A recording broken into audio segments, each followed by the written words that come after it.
I hope everyone remembers where we had stopped. So I'll just make a quick recap and you'll remember it. So here we are in D20 employee backend. So what is the current topic I'm showing you is the validation framework. So are we discussing client-side validation or server-side validation, C or S? We are discussing server-side validation. For using basic server-side validation, do you need to supply the code or simply add the properties? Simply add the annotations. You just have an annotation. And in case of, suppose your front end is sending the entire payload containing of your POJO, the kind of transient POJO, the JSON representation of it, of course, and you want to confirm where will you add these annotations such as not null, not empty, not blank, @email, @pattern on the POJO properties, not on the POJO class level, on the POJO properties. Okay. And I'm telling you the design considerations because everything I cannot show. If you read any good book, including Spring what? A REST API in action or Spring REST in action. So the author suggests that you should not use the entities to supply, to use it in a front end, back end, to use as a data transfer object. So if time permits, I'll show you. We will create another layer. Entities, POJOs will keep it only for managing the managing the database. And we'll create a data transfer object, which will act as a payload or as the DTO between client and a server. Client and a server means front end and a back end. But currently we are not doing that. So where will you add these annotations? On the properties of POJO. Later, if I get time, otherwise I'll share you a lot of ready-made code samples for your project help. So there I have used the DTO pattern, data transfer object. So then they will be applied on the DTO properties. Currently, you can think of it as a POJO property.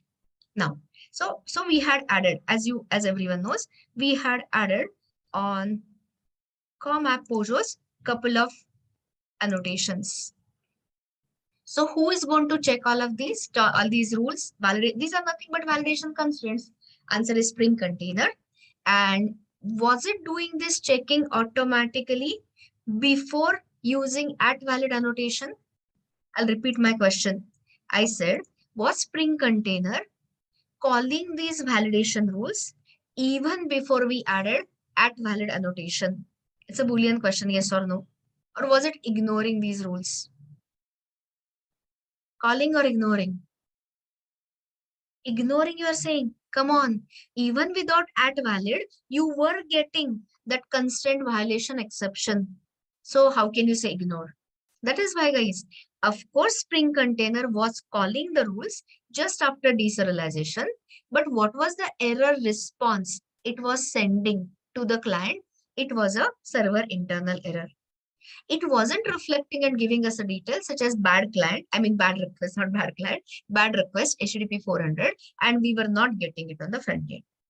But the moment we added it on the controller, understand the questions properly always, the moment you added @valid here, and anytime you have an update method, we did the updations also. So when you are updating, again, whenever user is giving you the new employee details, do you want to do it with validation or without validation? Answer is, of course, with validations. So for post and put endpoints, we are adding the validation rule. But what is the disadvantage still? Even after adding the POJO annotations and the @valid annotation, was your Spring Container sending the entire error stack trace to the client, or was it not? It was sending or not sending? Answer is it was sending. So the last thing I said before the break was, now the solution is you can add your own try-catch block and you can do your own. Instead of relying on Spring Container's default exception handling mechanism, we can do it in our own manner. In short, we are replacing Spring Container's default exception handling by ours. Is the point clear? I've shown you the validations. Now I'm showing you the exception handling part. So like in core Java, we had always done, everywhere we were using throws keyword to delegate the exception handling to the caller, and we were having only single try catch block. Understood what I said? We have done it literally 100 plus times. Throws keyword was used for delegation of exception handling to the caller. Yes or no? In core Java. Okay. So now similar thing we are going to do, but without using any throws class, that will be replaced by couple of annotations. So let me see whether I had sent you this readme. I was wanting to cover it yesterday, but let me see. Day 19 help. Just a second. I'm just checking. Day 19 data में. Day 19 help. Yes. Please open day 19 data, day 19 help, and there is a readme which I had supplied yesterday. What is that readme name? Regarding Spring Boot exception handling and validations. Found it? You will find it in yesterday's data.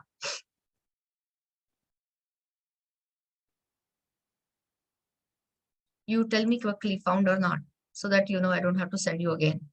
It is there. Day 19 data, day 19 help. Got it?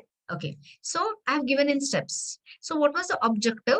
Add presentation logic validations. When I say presentation logic validations, whatever payload your front end is sending to backend, we are adding this. So we have already added the Spring Boot validation starter. So validation dependency is already added in the pom.xml. We have added. Mute yourself, guys. So we have this thing. I'm trying to mute all.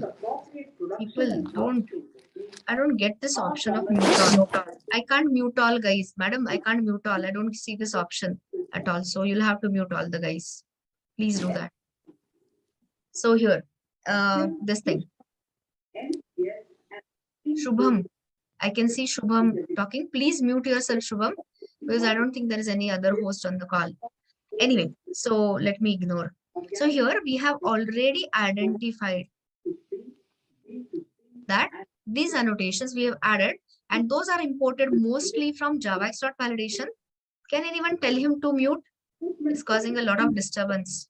Please tell him to mute, maybe on WhatsApp or something. Okay, so these are the two packages we have imported, and to send the response properly to the front end, for validating the request body, we have added @valid annotation. So this is done. Container performs unmarshalling and validation. Don't read this because I have not added this, and you saw the entire error stack. So what was the observation? Observation was, still is unmuted. Observation was we got a HTTP status 400, but entire stack trace was sent to the client. So now I'm telling you how to get rid of this and how to decide how to generate our own error response data and send it to the client. Is the requirement clear? So for that, impossible to continue. Somebody on the call, some lab faculty, whoever is the host, please mute all. Yeah, thanks, Shubham. So I think he is muted. Somebody has muted him. Thank you. Because it gets so disturbing, so distracting. So the next objective which I'm showing you is adding a global or our centralized exception handler. So this was for some other requirement. Right now, don't worry about that. So how to do that? First, understand the steps, understand it in a, what do you say, step-by-step manner, and we'll implement it together. So I've written it in a question answer format. How to add this exception handler? First question, how many such classes you'll have to write? Exactly one. You can write multiple such exception handlers. Typically, suggestion is one. And which are the two annotations which will do the trick for us? One is @controller advice, and the next one is exception handler. So forget exception handler. Focus on @controller advice. This is a subtype or specialized form of @component annotation. You remember @component annotation which we discussed on the second day of Spring? And that those subtypes are @repository, @service, @controller. So I'm introducing a new class level annotation, and read this word carefully. The moment you read this word, I think you will understand. Listen to the statement. See, whatever are DAO layer errors, are we handling it in the DAO layer or are they getting delegated to service? H for handling, D for delegation. I said DAO layer errors handled in the DAO layer or delegated to the service layer. No response?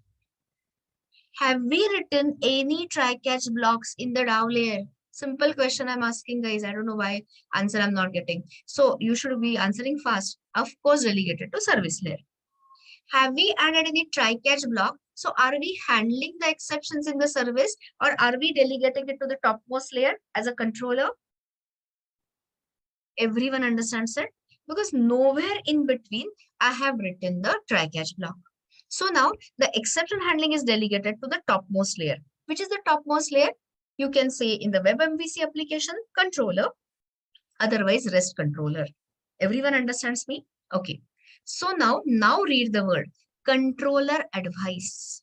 So this is a class which is going to provide the advice, suggestion to the controller so that the controller code will consist of, your choices are request handling logic, exception handling logic, both or neither. The moment I said we are going to add a class controller advice, what is it going to contain? The controller will contain request handling logic, exception handling, both or neither. The add controller annotated. Okay, you lost me. I think our English communication issue. I'll say this again. We have one class annotated with controller or REST controller. Okay, so that is one. Now I'm saying the moment I separate it into another class, we are going to write in 2 minutes a class annotated with controller advice. So after separating this, after writing this separate class controller advice, what will be the logic, what will be the code you will end up writing in your controller as well as REST controller? Those choices I was giving you: request handling logic, exception handling logic, or both or neither. I think it was my communication problem. Exception handling, people are saying in controller. Guys, where are you? Wake up. Only request handling. So this is what? This is again separation of concerns. So tell me, there's a term. See, the next topic I'm going to show you is AOP, aspect oriented programming. So I'm just preparing you for the next topic. So let me ask you. Concern means what? A task is equal to responsibility. So would you like to handle these exceptions in every controller method, or would you like to do it in a separate manner in one class? At least answer that. In a separate manner. Understands me? So now what is it we are doing? We are doing separation of concerns. In controller, only request handling logic. And in the class annotated with controller advice, which logic? Exception handling, request handling, both or neither. Exception handling. I think now we are clear. So this is called as, okay, so I'm using the jargon here. Jargon means technical term. So this exception handling is called as cross-cutting concern. Cross-cutting concern means what? The same boilerplate logic which is required, let us say in your employee controller, in your, products controller or test controller or anything. So instead of putting it in every controller, isn't it a better practice to separate it and write it as a global exception handling class? Understood the statements I'm making? So here, when you write a class annotated, this is a class level annotation. Read this twice.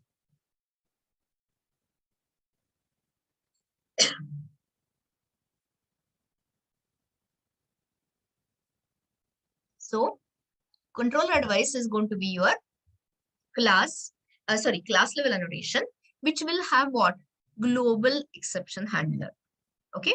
So it is going to Read the next one. It is going to be an interceptor.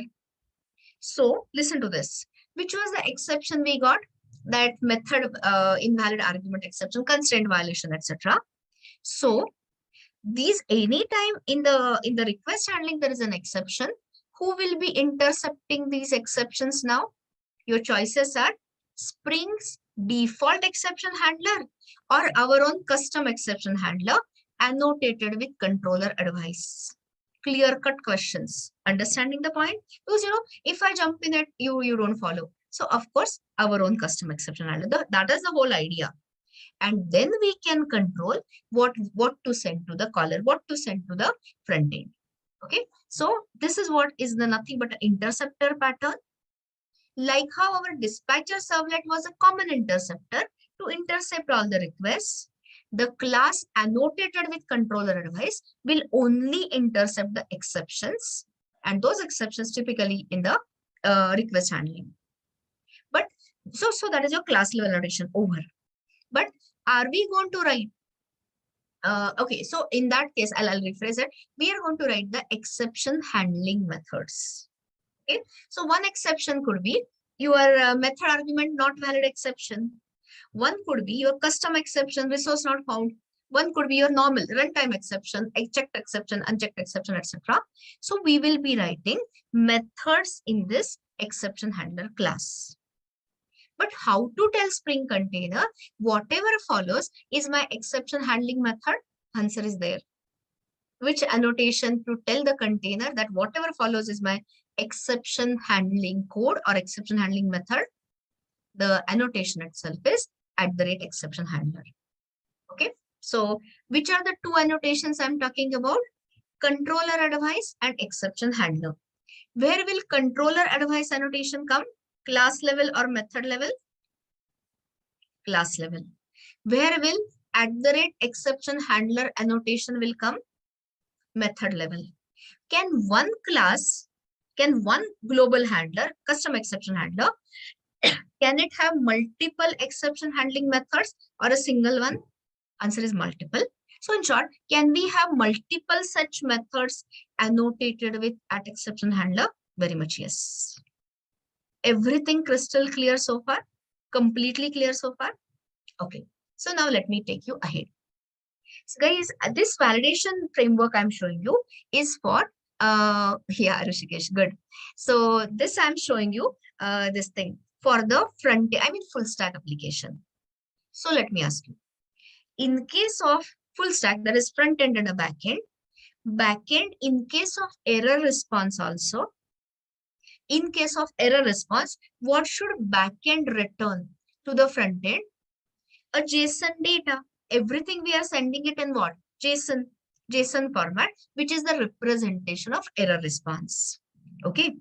But you remember yesterday I showed you a class, response entity. So tell me, what does response entity class represent? Is it body content? Is it status code? Is it header? Or is it all of above? Everyone understands? Complete response packet, all of above. So guys, see the beauty.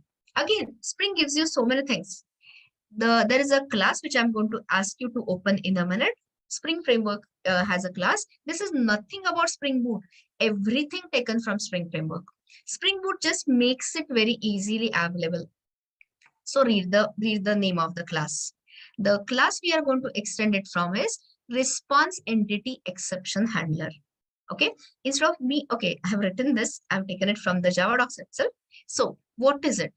All these are pure, see guys, if you use in projects your global exception handler, anyone will ask you, what is this base class? What is this super class doing? So example, it is a convenient means helper base class, super class for @controller and annotated advice classes to provide global, as in centralized exception handling for all request mapping, all request handling methods through one annotation.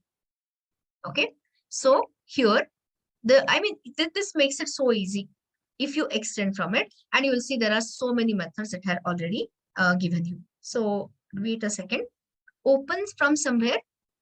From somewhere means I've given you the Spring docs.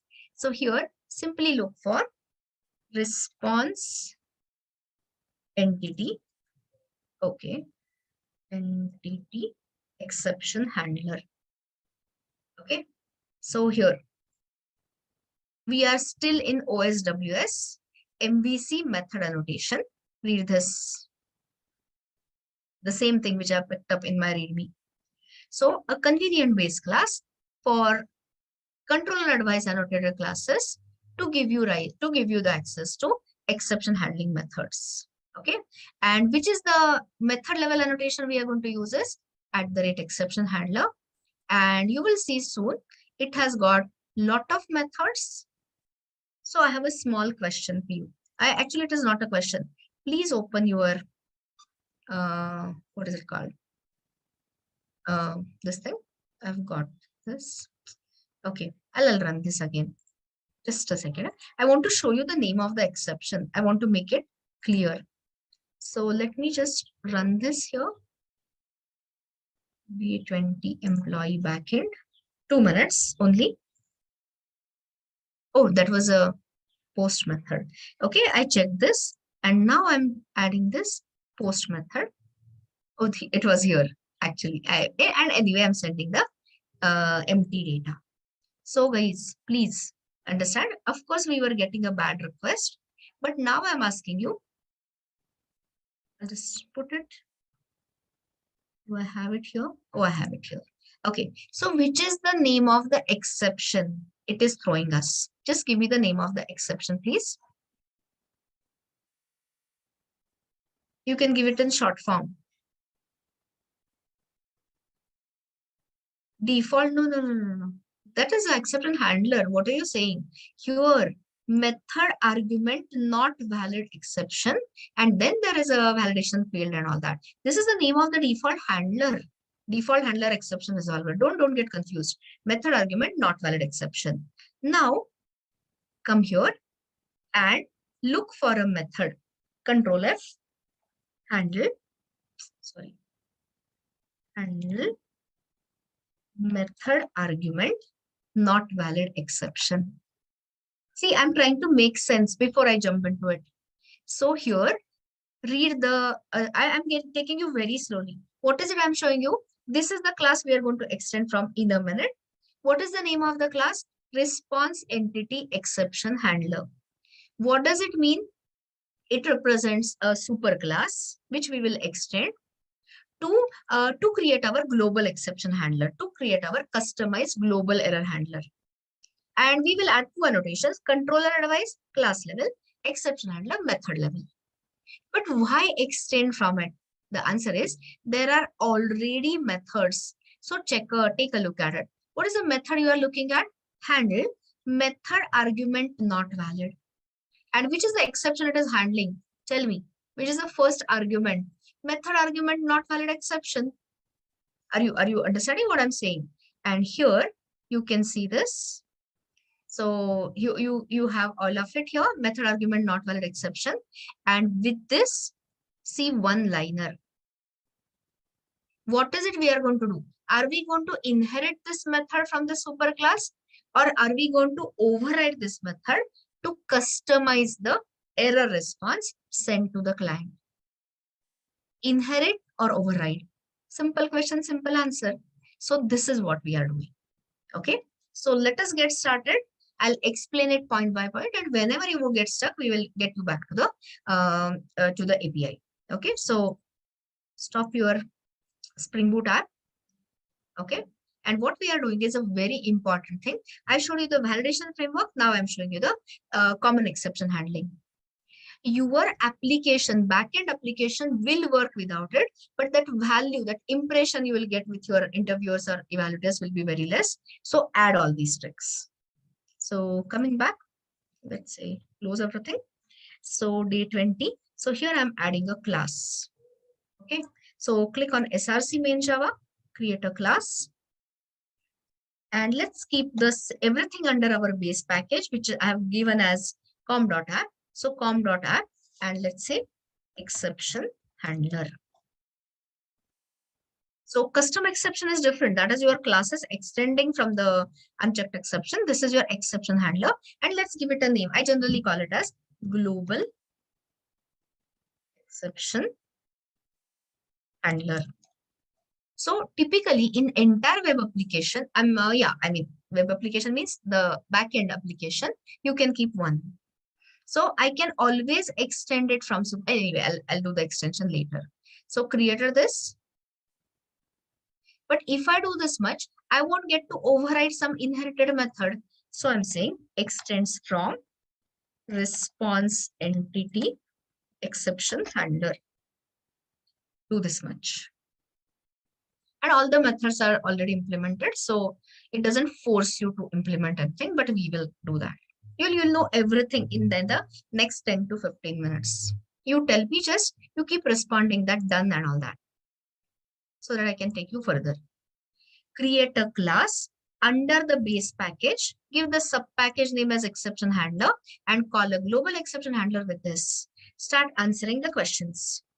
How do you tell the Spring container that this class is a global exception handler, which will provide the advice, see the words I'm using, to your controllers regarding exception handling? So the statement is too big. Answer is so easy. So controller advice. Read. Specialization of add component for the classes that declare exception handler. We are not using other things to be shared across multiple controller classes. We will write our description. So add a description. It's a mandatory annotation. Mandatory class level. I'll give you the comments in a minute. Annotation to tell. Once again, this has no Spring Boot. Spring Boot just gives me this dependency easily, the validation starter dependency, and this. Otherwise, it's all Spring framework. To tell Spring container that following class will contain exception handling, I'll say global or centralized, you can say global exception handling methods. Okay. So this is the mandatory this to this, and offers a common advice. I'm highlighting the word advice, guys, because the next topic I typically take is a AOP, Spring AOP. I take the in a linked manner, this way. So you will use the, you will hear the words advice, advisor, proxy, target, all in Spring AOP. So offers a common advice to whom? Is it offering the advice to DAO layer or service or POJOs? Absolutely not. To the controller layer regarding exception handling. So in simple words, don't write a comment. I will share those comments with you. In simple words, so after adding this class, this is like an essay I'm writing. You can write it from wherever. After adding this class, the controller classes will contain. This is what I was asking you. Request handling logic, exception handling logic, both or neither. Mix up or separation. What will it contain? Only request handling logic. Are you getting this? So this is a separation of concern. This is a common task. Exception handling is pretty common, which is required for all the controllers. So why put it in the controller? Why not nicely centralize it? That's the whole philosophy. Controller classes will contain simply request handling logic, and your below class or a class below will contain request handling or only exception handling logic, resulting into what?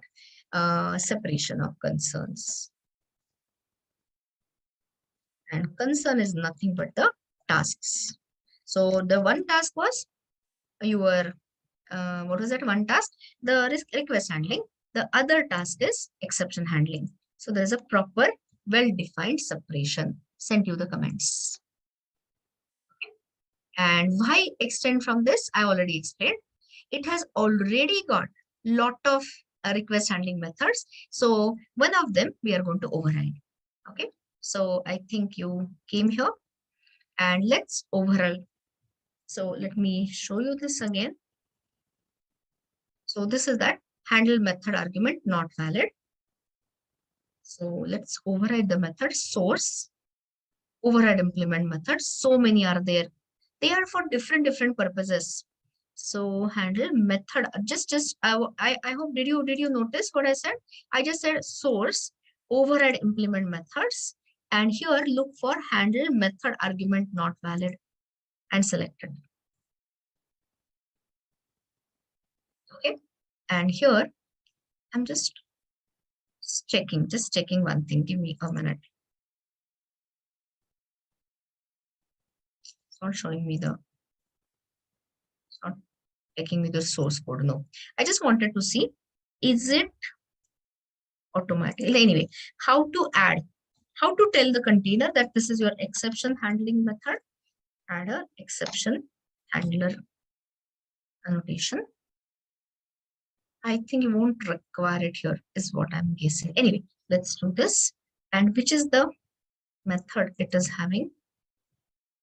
Is that exception handler. Okay, I'll show you from the API docs, otherwise you'll get confused.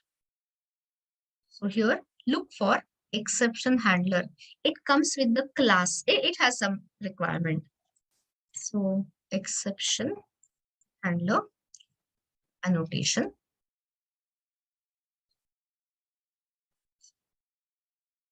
Just add it here. I'll show you the exception handler annotation. Annotation for handling exceptions in specific handler classes or handler methods. And it has a parameter of the type exception argument, and then request response objects and all of that. So many things it can have. So I'm showing you the easy one. I think your people not even require it. I'm just checking. Just let me, I'm testing it, because in some cases, in one example, I'll take where it is compulsory, but for this method, it may not be required. 2 minutes will do the testing. So here, we will add the exception handler for other. So write it for all other exceptions. There can be a null pointer. There can be other runtime exceptions. Add common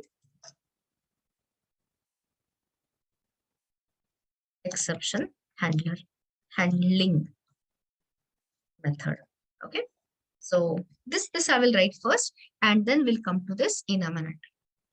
So here, if I want to tell the container that this is your exception handling method, here 100% you require @exception handler. And here you have to supply the class, which exception handling class you are having. So here, let's say all exceptions in Spring and Hibernate are of the type runtime. So runtime exception.class. Typical strategy is public. This is having a response entity we are going to send. So as before, I can say response entity. This is little hard to understand. So it is okay. Even if you don't type parallelly, you sit back. I'll give you time to catch up. First understand, sorry. I want the response entity just of the type question mark. And typically the pattern is give the method name as handle. The name starts with handle. See, I'm following the design pattern same, naming pattern same. And which exception it is handling is runtime exception. And the argument which is passed typically is the runtime exception instance. Let's say E. And since we are trying out things for the first time, we are of course going to, I'm just checking here. Wait a second. Yeah. So I'll just add a SOP here. In handle runtime exception. So I'm definitely going to override this, but first I'm giving override. No, I'm not overriding. First, I'm showing you the easy variety. And as a example, I'll simply say this plus C. Okay, so you will know what it is. Now, keep this on the back end. I know this is a little confusing, so give me 2 minutes. Okay, 5 minutes for complete clarity. So now tell me, focus on this. I'll say the same thing. How do you tell Spring Container that this is your error handling or exception handling method? Here at exception handler, annotation is compulsory. I'm just going to test it whether it is compulsory here at all. And what is it you pass as the argument to the annotation is the class whose instance you are trying to catch. So I want to catch all other runtime errors other than this special one. So handle runtime exception. I can say handle any method name, but the norm is here. And then we'll see whether it is able to handle our own runtime error. So now just answer my simple questions. What should this method return? The return type is a response entity. Everyone knows the response entity type. Response entity is that class which has response status code, optionally header, and the response body. So here I'll write in comment first, send error response wrapped in response entity. So here, this is not a success response. Successful things are never going to be intercepted this method. So a suggestion is create a separate data transfer object. Here is my chance to show you the DTO pattern. DTO is like a POJO, but has nothing common with the database. So this error response, we are going to create it. I'm going to create it as a data transfer object, and that will be wrapped in the error response. That will be wrapped in the response entity and will be sent to the client. So it is a couple of steps process. So let me just satisfy the compiler by saying return null. Otherwise, it will keep on giving you the errors. So focus on step-by-step approach. Open the package explorer. I will recap the whole thing, but you'll have to first, like I said, stop coding. First, let this work. So src main Java, a class. Don't mix up your data transfer objects, which are going to be sent as the JSON representation with front end with the entities. So I'm creating com.app.dto. And here I'm calling it as itself as error response. These are the typical names we take. And now you this much you can answer. If I want to send the error response to the front end, currently which is what? A postman. What all you would like to add in this error response? It is going to be converted into JSON. Anyone wants to answer? What would you like to add in this error response, DTO?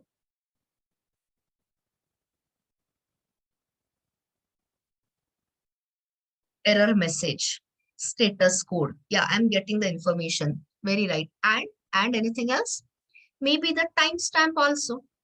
At which time this error took place? You got me? So here you can add. Let's add the data members here. Private string. It is an error response. So I'll simply say message will be an error message. You can add a status code. I'm going to add a response entity. So I'll not even add a status code. Status code we will add in the response entity packet. And here I'll just add a timestamp. So local date time. Remember, local date only holds date. This holds the this. So I'll call it as a timestamp property. Okay. So I'll start with this. Let's see whether it is sufficient for informing the client. In my case, Lombok annotations are working fine. So I will add no args constructor. I'll add all args constructor. I'll require it soon. You'll see. And I'll add the add data. Okay. So these are the so what all it will generate? Default constructor, all argument constructor, all getters, setters, hash code equals and toString. If you say I don't require hash code equals and all that, you can have separate annotations, add getter, add setter, add toString. So your choice. So this reduces our code a lot. Now let's come here and send. So here return. See this.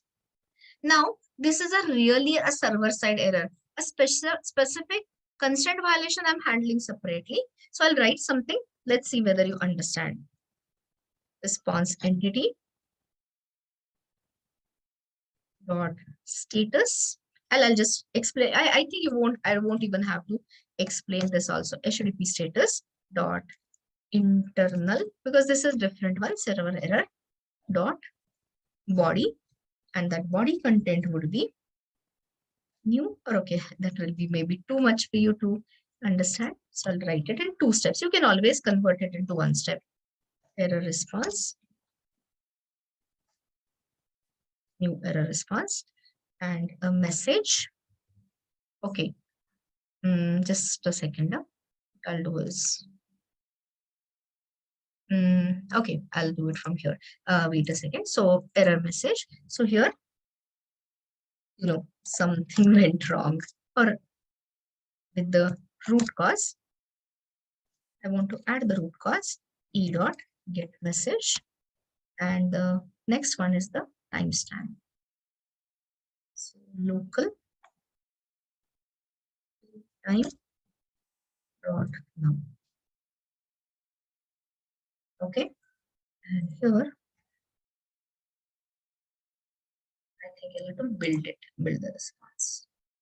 So I have to send that response. So now take a minute and understand what all I did. Okay, so I have not yet taken care of your constraint violation. Before that, I just wanted to explain the whole working. So which is the method level annotation? Exception handler. Which exception it is going to handle? I'll give you the choices. Let's see how much you are, or already have you given up types. Is it going to handle method argument not valid exception, or all the remaining? Simple question, simple answer. Remaining ones. Why? Because I have already going to write in a minute a specialized handler for that. But if there is any other error, which error? I'll tell you, empty optional or resource not found exception, our errors, it will be submitted to that. Okay. So how do you write all this? The name of the annotation, method level annotation is exception handler. And what is the argument here you have to supply is the class required, or whatever exception you are handling, that class reference. This is only for our understanding. And the whole idea is to send a proper error data response or error response to the caller, which is nothing but a front end. So for that I created a data transfer object. This is not your entity. Entity means that it has a corresponding table and all. So it is simply a data transfer object between what? Front end and a back end. And are we going to send this DTO, or are we going to send its representation? DTO or its representation? Important questions only I'm asking you. Representation. And which representational style we have chosen? Using those Jackson jars, JSON. So again, marshalling is going to take place. And then I'm building the error response with an error message. Something went wrong on the server side. Oops and all you can add. And here a proper error message and the timestamp. And then I'm building, now look at this. These are all the helper methods. Response entity represents your HTTP response packet. So I'm setting the status of internal server error because I don't know exactly what went wrong. And here I'm sending the body the entire response code. So take a look at it and tell me, clear or not clear? This part. We're going to test it in a minute. Somewhat clear, 2-3% clear at least. So before I take you to this validation related error, let's test this method first. Okay, so how we are going to test? Let's check it out. Open this employee controller. Open the employee controller, please. And here, let me see this. I've got a method somewhere, get employee details or something.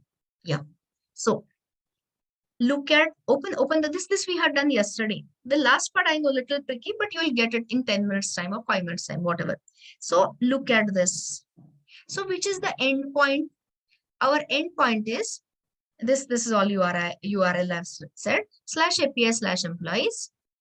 And you tell me, if I give invalid employee invalid employee ID, what will happen?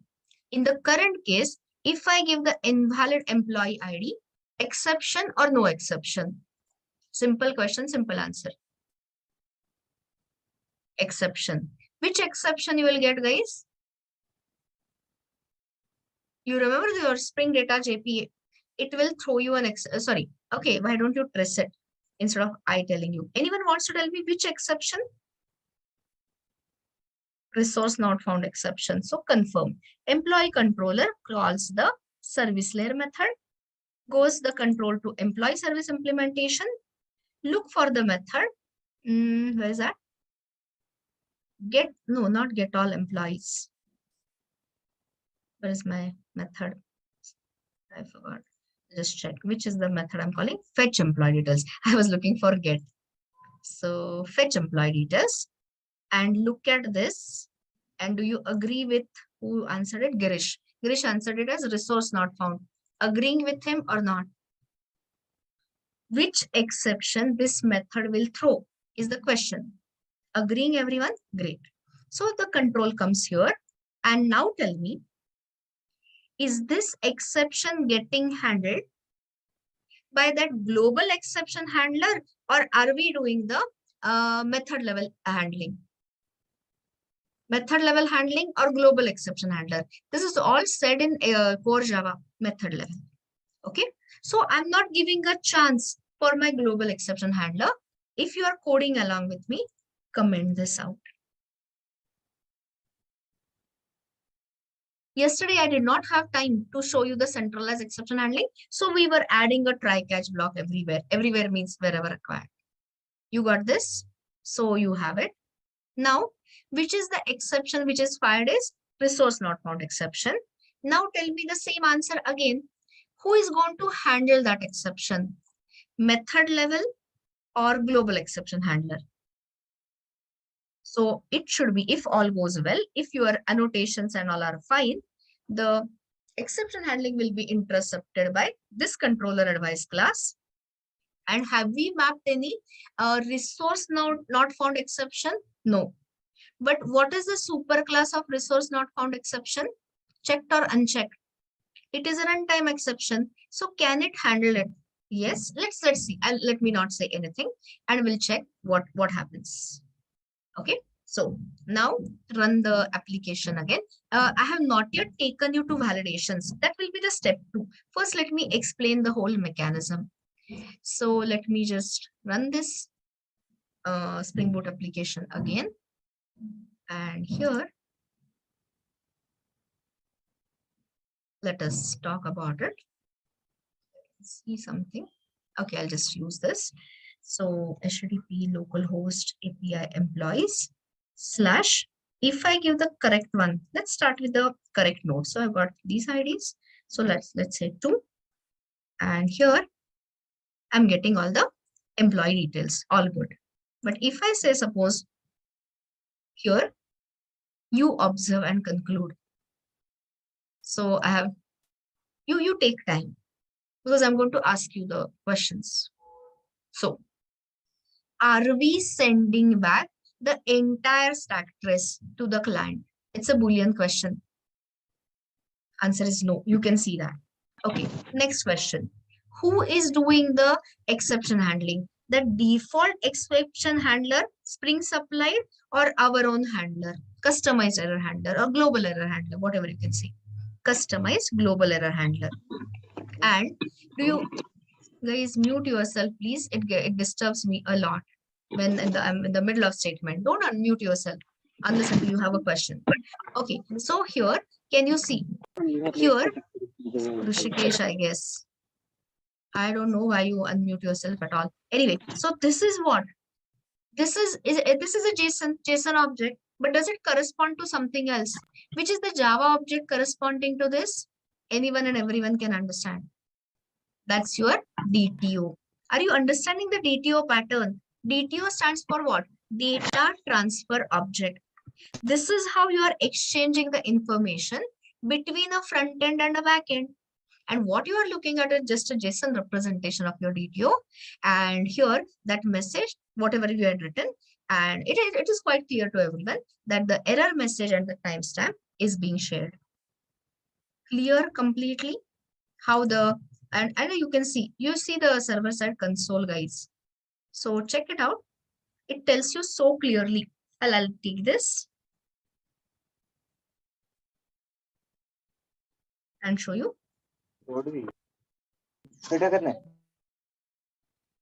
Some Rushikesh, I don't know, there are a couple of Rushikesh, I guess. One Rushikesh is unmuted. Please mute yourself, Rushikesh. Disturbing. So here, see this. In handled runtime exception, whatever. So that error message is coming. That I had put it as a debugging this. And here, exception handler is exception resolved. So here, which exception? We are not using the default exception handler resolver anymore. We are handling it in our own manner. Is it a proof of concept? Is it reaching you? How we simply overrode the default exception handling mechanism by our customized one. But if you do the other thing, see this? Actually, anyway, we'll do this. So it's always interesting to play with the code. So here, post. Okay, I'm saying post now and empty body, saying send. Observe and conclude and explain the output to me. See, this is a slightly tricky subject, so I hope I'm going sufficient slow. I said this is all has to be added in your backend project. Tell me. I gave the, I'm trying to access, create a new employee with empty body. So tell me, validation succeeded or failed? It's a validation failure. Which are the annotations we used for that? For validations, @ not null, not blank, email, etc. plus @valid. Everyone got me? So here we are properly getting that 400 bad request. But are you seeing now the exception stack trace or not?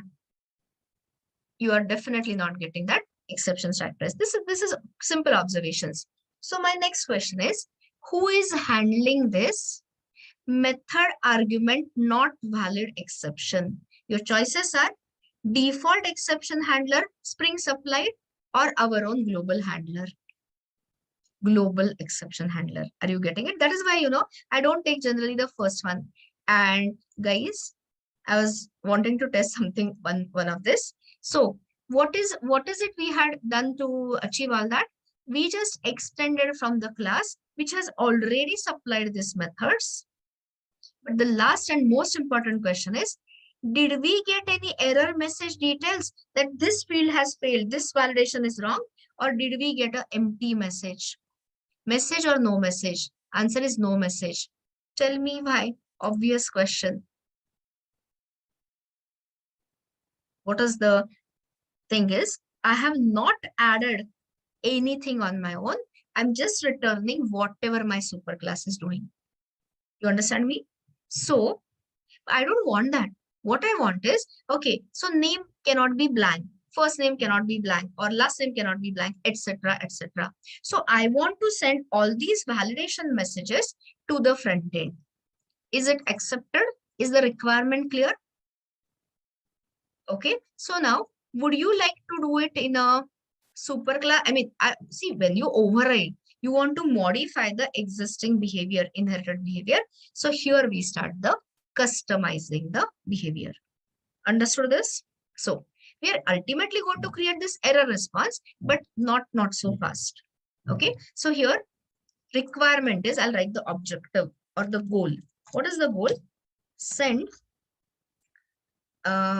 detailed error messages regarding validation failures. Sorry. Is the requirement at least clear what we want? What is the kind of output I want? I want to tell the front end. So that, when you connect it to your React, actually, you can give the alerts that these are the things which are missing and a client can correct it. So this is what we want. So there are ways, little bit tricky API. So be mentally prepared. So here, when you say method argument not valid exception, it has lot of methods. So here, as usual, I'll write it and then I will explain. So here there is there a this? Yeah. So there is a method called as get binding result. I'll give everything in comment, but in a minute. So you can just keep a cursor here and it will say return the binding result, means whatever are the errors in binding the properties, whatever your front end has given to Pojo properties, whatever binding failures is all here. Now there is a method here, get field errors. There is an error, there is somewhere errors. So here, what is it? Just take the cursor here. And what is it giving you? List of field related errors. So anyone wants to tell me which fields they are talking about? Because otherwise you'll be like lost Greek and Latin types. What is happening? Nobody knows. Pojo properties, exactly. So these are the fields from the Pojo properties. And see this, guys. It is what? A list. Can I attach a for each to it? Our higher order function? Yes, of course. List is a table. So for each this field error, now I want to extract the message. Okay. So if you say, if you say field error dot get, there is something called as get default message. You remember the JSON object I had shown you, it had the property default message. So that is the only thing I'm calling. So see what I'm doing, go from left to right. So I got a exception. Which exception? Method argument not valid. On that, I'm getting a binding result which holds the result of binding between the front-end data and Pojo properties. Then I'm finding, are there any field-specific errors, Pojo property-specific errors? If yes, attaching the iterator and getting the default message. So of course, we are not done here. I mean, we'll be done here in a minute. So did you understand what I did? Getting, so what it will return? Suppose there are 10 errors. All these errors I'm trying to access. But guys, the whole idea is to send this together to what? To the front end. So tell me, if I want to put it in a string, is string immutable object or a mutable object? Good old core Java question. Immutable. Is there any mutable character sequence you have heard of? I want to make it growable. Of course, string builder. Never use string buffer. So here, see this. It's never only about advanced Java, you know that. So I'm saying string builder SB is equal to new string builder. And let's start with the default this, that validation error messages. So, you are, the user will know what is following and all that. So I'm not sure. Okay, I was going to say \n, but I don't know whether if this will appear or not. And can I keep appending to the same string builder? Of course, yes. So here, sb dot append. Just a second. And here I'm appending the, field specific error message. Okay, I'll say return null to satisfy the compiler. Of course, we are not returning null here. Oh, my Spring Boot app is open. Running, so I just stopped it. So if I say SOP SB, what will you see? What do you expect to see? I'm just checking how much you are understanding, because it is a little advanced API, involved API. What do you expect to see in the string builder? Quickly. When I say this, what do you expect to see in the string builder? Not a difficult question. Exactly. All the error messages. So guys, I'm not 100% sure whether this separator will work. You can always add. Okay. So here I'll say If you want to add it on new lines or something, I've added this. Just for formatting, nothing else. Now, anyone wants to tell, this was only for debugging. So as you said, error messages. But here, I don't want to send this string builder. I want to wrap it in a response entity.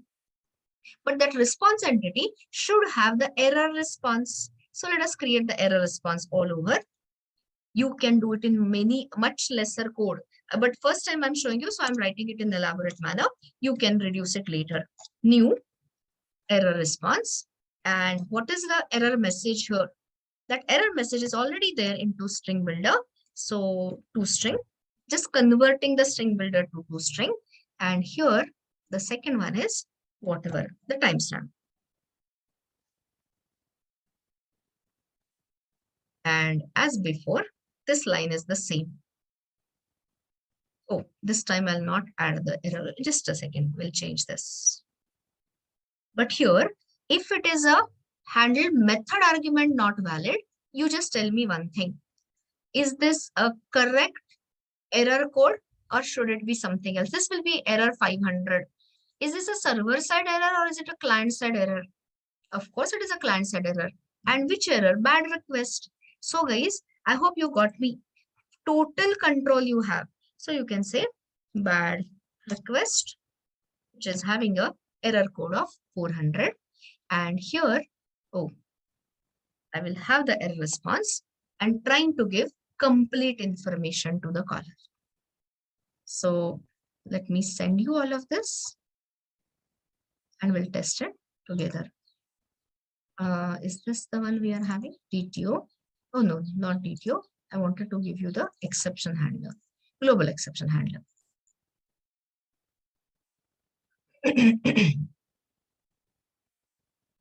By the way, if you have a custom exception such as resource not found, and if you want to give it as a 404, just add one more exception handler and be done with it. Let's test it one by one. So let this first check. We'll check what is happening. And then if you want, I can always recap the whole code. So let me run this. Just check whether it is up and running properly. Looks fine. And give this, come here. And here, okay, I thought so. See, it's a JSON, so it is not understanding \n. You can, so I can have the messages added. I'm just thinking, is there any easy way? Anyway, let's not worry about formatting first. Tell me, are you getting any error messages or not really? You can see it easily. So validation error messages are last name cannot be blank. I'll take it.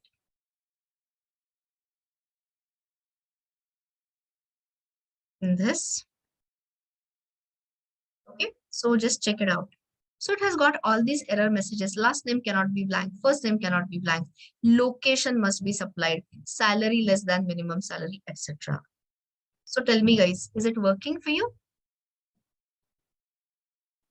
Is it working? Fine. So this is how we elaborate, we specify the error messages. I'm just thinking, is there any other way I can have it as the, you know what we can do is, but that is too much time spending. I was thinking, see, on the console, it comes proper because it is doing system.out, but JSON, I can't have the new line.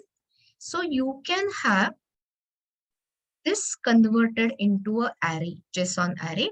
But then you know what I will have to do is here, this property, I'll have to convert it into string array messages. So that is a homework. Homework means lab work. We'll do it together. You can add the property as string array messages. And where is my exception handler? So instead of giving this new line, so remove this \n. Anyway, it is not working. So remove this. You can just add a space or something. So here you can add this, you can replace it. And once you have this each error, you can just keep on adding it to that array or list you can have. So you will see it properly in a better formatted manner in the front end. But like I said, that is not a very compulsory thing. As long as you are getting the error messages, it is fine. So let's recap quickly with your interaction and I'll go ahead. So tell me, what is it we are doing? Centralized exception handling. So start answering.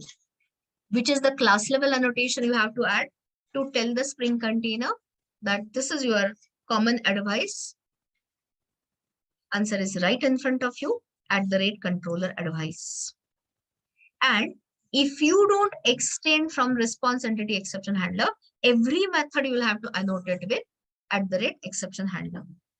But why we extend from here? Because this class is a, see the words, convenient base class, which has already supplied so many methods. So keep it light and simple. So you just understand it and you can pick up my global exception handler and add it in your projects. That can be a template. But anyone can answer you. So I'm spending so much time in explaining the point. Okay. So then if you want to handle the validation related errors, override the method, handle method not valid, method argument not valid. And here from that exception, get the result of binding between the incoming payload and POJO properties, get the list of field errors, and keep on adding those messages to a list. Here I've added a string builder. You can replace it by list. Okay, list of messages.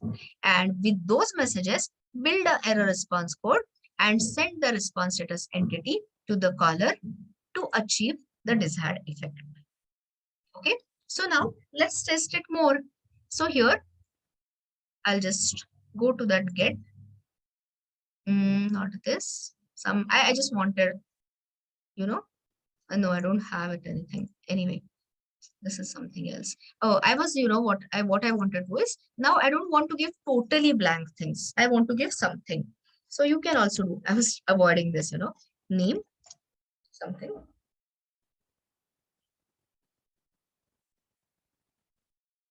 I'll not give the last name. We're just checking the whole thing, nothing else. I'm just testing whether it is also understanding certain fields. So name I have given, last name I have not given, and the department I'll mention. Which is the name of the JSON property here, department. All I'm adding is the JSON payload. And let's see. And here I'll give some salary. Salary is salary, I guess. I do not change this. Okay. So salary. And here I'm giving some values less than this. So let's say 1000. Just checking. By the way, I've forgotten. I realized on salary, see, I have given only two two annotations, two validations, minimum and max value. But salary field, if you want to supply, it has to be not null. So please add the not null constraint. Don't take it from com.send.istack or something weird. Take it from java.validation. So it should be not null. So that, and you can have a message here. Salary value must be supplied. I had forgotten that. Message. Salary. So I just saved it. And now let's come to the front end. You do spend time, at least half an hour or something, in going through validation and exception handling. Very important in developing backend. So now tell me, obvious question, obvious answer. When I say here send, is the record going to get inserted in the database or validation failure? Insertion or failure? Validation failure. Is it going to be handled by Spring supplied exception handler or global, our custom exception handler, as in global exception handler? And which method will do the job? You have two methods in that global exception handler. So is it going to be the first one or is it going to be the second one? First or second? Answer is first one, because that is the closest match. Are you getting? So here is the clue, guys. First, see what exception is there. Check if there are any base class methods inherited from that response entity exception handler and simply override. So what I was not sure I wanted to test was here. You don't have to add any exception handler annotation because it is an overriding form of the method. Anyway, So please test it out and you should see like before, add request. And as you can see, but that other error is not there. The last name I had not supplied, right? Was it required? Last name? I think last name was also required. So we'll have to check in more detail. Like, so let's see this. Last name, invalid last name. Last name cannot be blank. Yeah, I had given some, it's there. I missed it, looks like. Sometimes, in a hurry. Yeah, it is there. No, I thought, my validation logic is failing. My reading skills were failing. So validation error messages, location must be supplied. Salary is less than minimum salary and last name cannot be blank. In short, it's all working fine and at whatever timestamp. So tell me, I'll share this code. Yeah, it is working. I just did not read it properly. So I'll share this code. You take a look at it if you want. So whatever you had not done in case in between, you can sync up. And I'm going to give you a one small requirement in the next 2-3 minutes. First, take this. If you have already got it on, if you have been writing parallelly, ignore what I'm sharing. I'm sending you the full zip, not just one this. Oh, I sent you something wrong. Sorry. T20 employee backend. Ignore the earlier one. That was a full-fledged web application. This is what I wanted to share.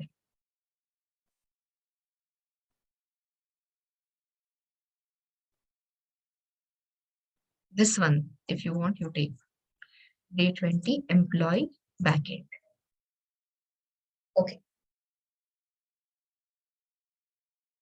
So now, here is your question.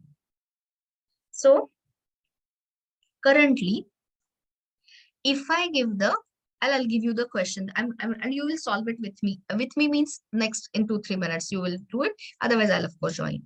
So here, take a look at it.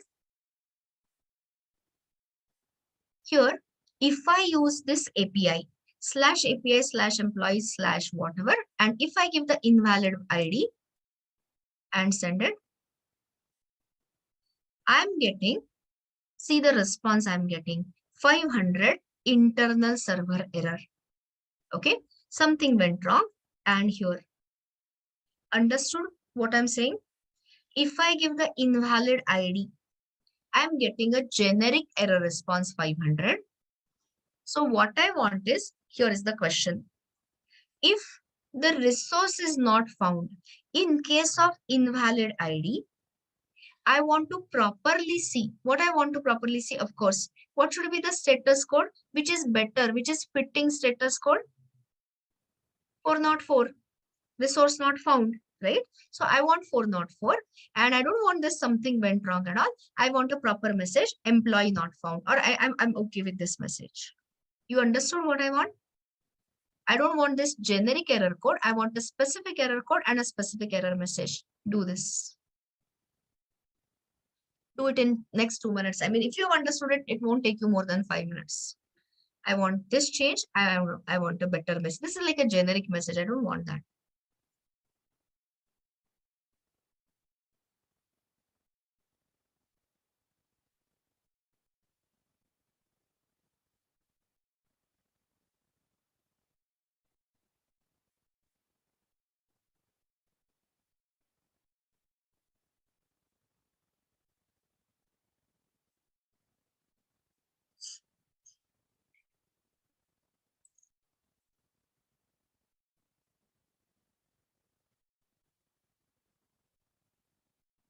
You let me know whenever you are done and we'll discuss.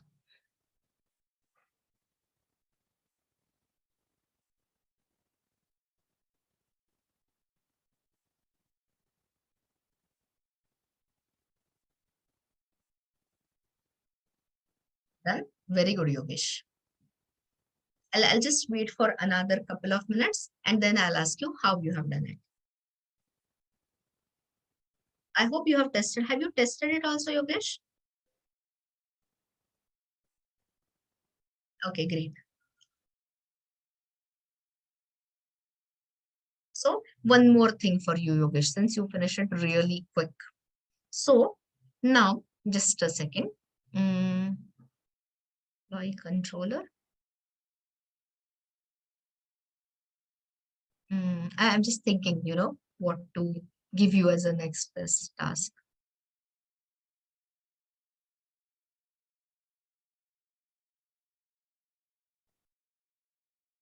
So get all employees by salary. Okay. Okay, Yogesh. Here's the next question for you. Look at our last endpoint and here find employees by salary. Go to this method and in this method, this will take you to the service. So go to the service implementation class naturally. And here throw the dummy exception, throw new runtime exception, and the message can be dummy exception. And then you tell me which is the error code you are getting. In short, I want to see whether you have done the things in a correct manner or not. Others did not get confused. Focus on your task. You let me know when more, at least 4, 5, 6, at least 10 of you should say that done. And then I will discuss the solution. I'm just waiting for another 1 or 2 minutes.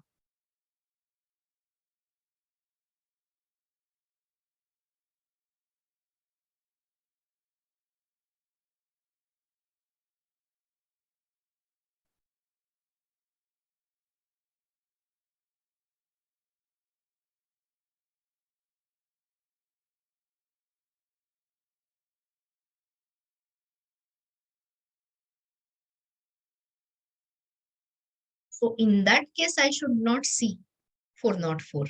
That's the catch, Yogesh. Then I should see a generic server side failure, internal server error. So I think I've given you all clue.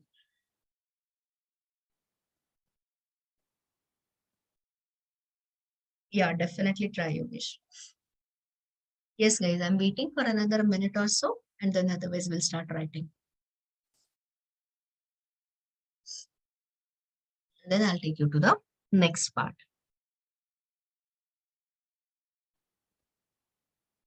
Done? Very good, Srinivas. I hope. I'll tell you all. Srinivas, for example, you have said, so I'll say this. If it is a resource not found exception, I want to see what error code I want to see, 404. But if it is a not method argument, in short, if it is not a constraint violation exception, neither constraint violation nor resource not found, I should see the 500 error code. So whatever solution you have written, is it compliant with that? Is it going to work with that? Mohammed and Srinivas, because 2 of you are saying you have done it. So I'm talking to both of you. If you are not sure, try it out. Throw the exception and check whether your code is proper or not. Anyway, I'll be joining. Okay, guys, I think let us start you on this. So tell me, requirement is in case of ID wrong, resource not found, I should see 404. So anyone wants to tell me, let's close everything and tell me, where should I make the change? So I'll ask you a basic question. Do you want to go to employee controller and what? And uncomment this try catch block? Because I don't know how you have done it. Are you going to uncomment this try catch block in the employee controller? Where are others? 100% no. I don't want to shift away. I don't want to shift ever from that common error handling approach. So this is out of question. Now, so can you tell me which is the class you will modify? Obviously, which is the class where you'll have to make the changes? Our global exception handler. What else? Nothing else, right? So let me open, where is it? Here, global exception handler. Now tell me, are you going to modify this method or are you going to add a new exception handling method? New or modified? Answer is new. So I don't know, Yogesh, or I think Yogesh, yeah, whether you added that. So guys, one I want in it is like you remember our catch-all, try and catch-all. So catch-all we used to add what? Exception E, but here spring and hibernate do not give you any checked exception. So this is like your catch-all block. So here I'm saying this is equivalent to catch-all runtime exception. So don't modify. So what is it you are going to add? Add new exception handler method to catch. Tell me a specific exception or any exception? Specific or any? A specific one. And which is the specific one we are interested in? To catch specifically. Yes, please. Which exception? Which exception I'm interested in? My custom exception. And which was that? Resource. So our custom exception, which is nothing but resource not found exception. Okay. So now this was my chance. This was generally I get it done in labs, but we don't know about it. So let's add it. So first question is how to add. Okay, let me ask you a simple question just to check your understanding.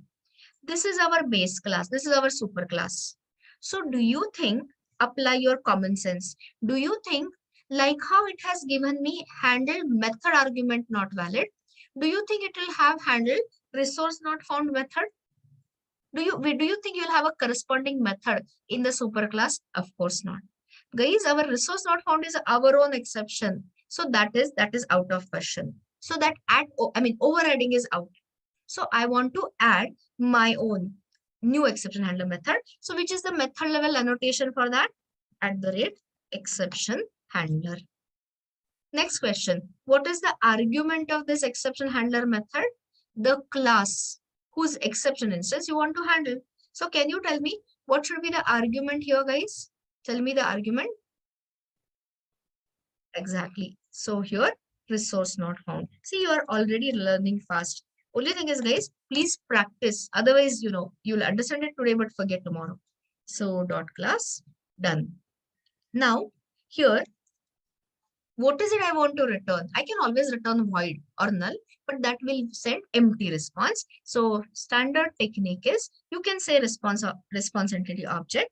I like generics, prefer generics. And now learn the naming pattern. So handle which exception? Resource not found exception. Can I write it with a different method name? Any method name. But if you want to stick to the norms, you want to make your code professional, use this. Anyone, what is the argument you can pass? You can pass, by the way, these HTTP headers, status, web request, anything. But which is the minimum one I'll pass here? Exception object. In the catch-all block, what was the argument of catch-all? Exception E. Exactly the same. So here is your, resource not found exception E. I hope you are understanding it in the same manner. This is nothing but your catch clause. What else? Only thing is a global catch clause, centralized catch clause. So just stress it till the time in handle something resource not found. And I think now anyone can tell me, anyone and everyone will be able to tell me. So here, start. I'll do it in one line. So return response entity, remove the generics, use the static method, status. So which status this time? What is the status code we decided? Not found, of course. So which is what? HTTP status. It's a enum. Yesterday I showed you.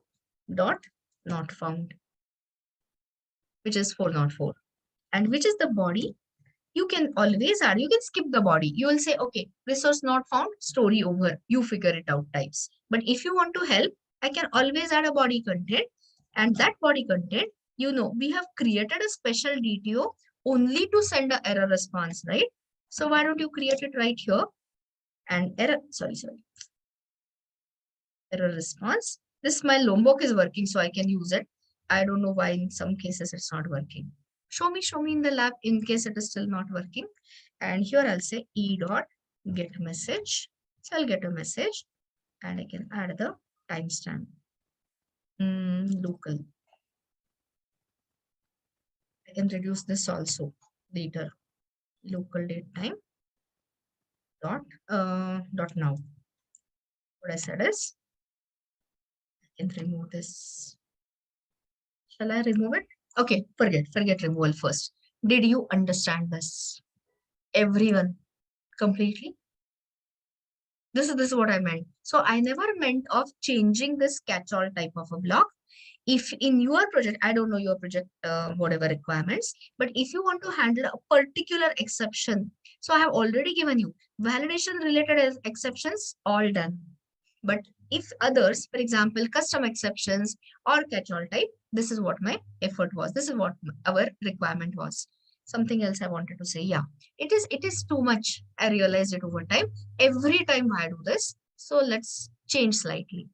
A small trick. So where are we? I'm going to that DTO.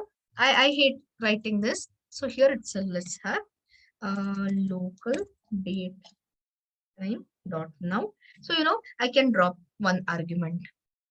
Can I? But that message, there is a one thing. There's something called as required arguments, but I'm not. I have to skip that. So I'll just instead do a shortcut here. So I all I'm avoiding is your avoiding what? The repetitive code. So I've just given this, and now we'll use the modified our own control. This not in here. So that I'm making your code reduce, not increase. So remove it from all over the place. So that I realized over time you'll hate this repeating all the things. So I'm just using the one argument constructor just as a optimization. Anyway, I can hide it in the constructor. I think I've done it correctly. Let's test. So let's run this. This is like optional. If you want, you do it. Otherwise, you can skip. So I can see. Check the console as always. It should be error free. So I'm clearing the console because I want to see whether any exceptions and all. And then I'm sending it here. And as you can see, people have tested it also. I'm customizing the error code 404 and I'm customizing the message employee ID not found and the timestamp. Understanding something or still feeling lost? Understood something like 20%, 30%, 10 to 30%, I mean, the whole concept, and use it in your 10% is good. Okay, no, I'm saying in 100 scale is 1 to 100. So start working on it, look at it, revise it thoroughly, and definitely the understanding will increase.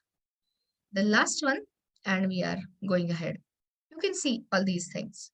So open, as I was talking to this one, I guess, Yogesh, I guess. So open your service layer. I just want to check something. So open the employee service implementation. And here, when you have this find employees by salary, I'm just using some. And here, throw dummy exception to test global exception handler. Before that, I'll not take you to the next topic. So here I'm saying throw new runtime exception. This is not a real exception. This is only a test case I'm writing for checking whether my global exception handler is managing the remaining exceptions correctly. Some dummy exception. Okay. So this, this is an unreachable code. Guys, if I throw the exception, how can the control go there? So I can just fool the compiler. They're still giving me a warning. Going more. Let's not write a dirty code, even though it is a test code. So just say if flag. So if the flag is true, which I am enabling it to true, so the moment your controller is going to call this method, is it going to return the list of employees by the criteria, or is it going to throw the exception? Simple question, simple answer. I'm forcing this to check over this. Of course, it is going to throw the runtime exception. So let us this endpoint and check. So I'll ask you ahead of time question. We are going to run this in a minute.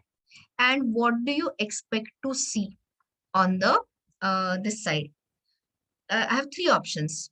Status code 404, 400 or 500. Answer is 500. You understand that? So if that works, then that means that catch-all type of a catch-all runtime exceptions is working fine. Not need anytime you want to add more exception handling methods, you can add. So I'll have to go for that endpoint. So what is that endpoint? Find get all employee salary / minimum salary. Okay. So employees / salary / minimum salary something. And I'll just check whether my backend is running or not.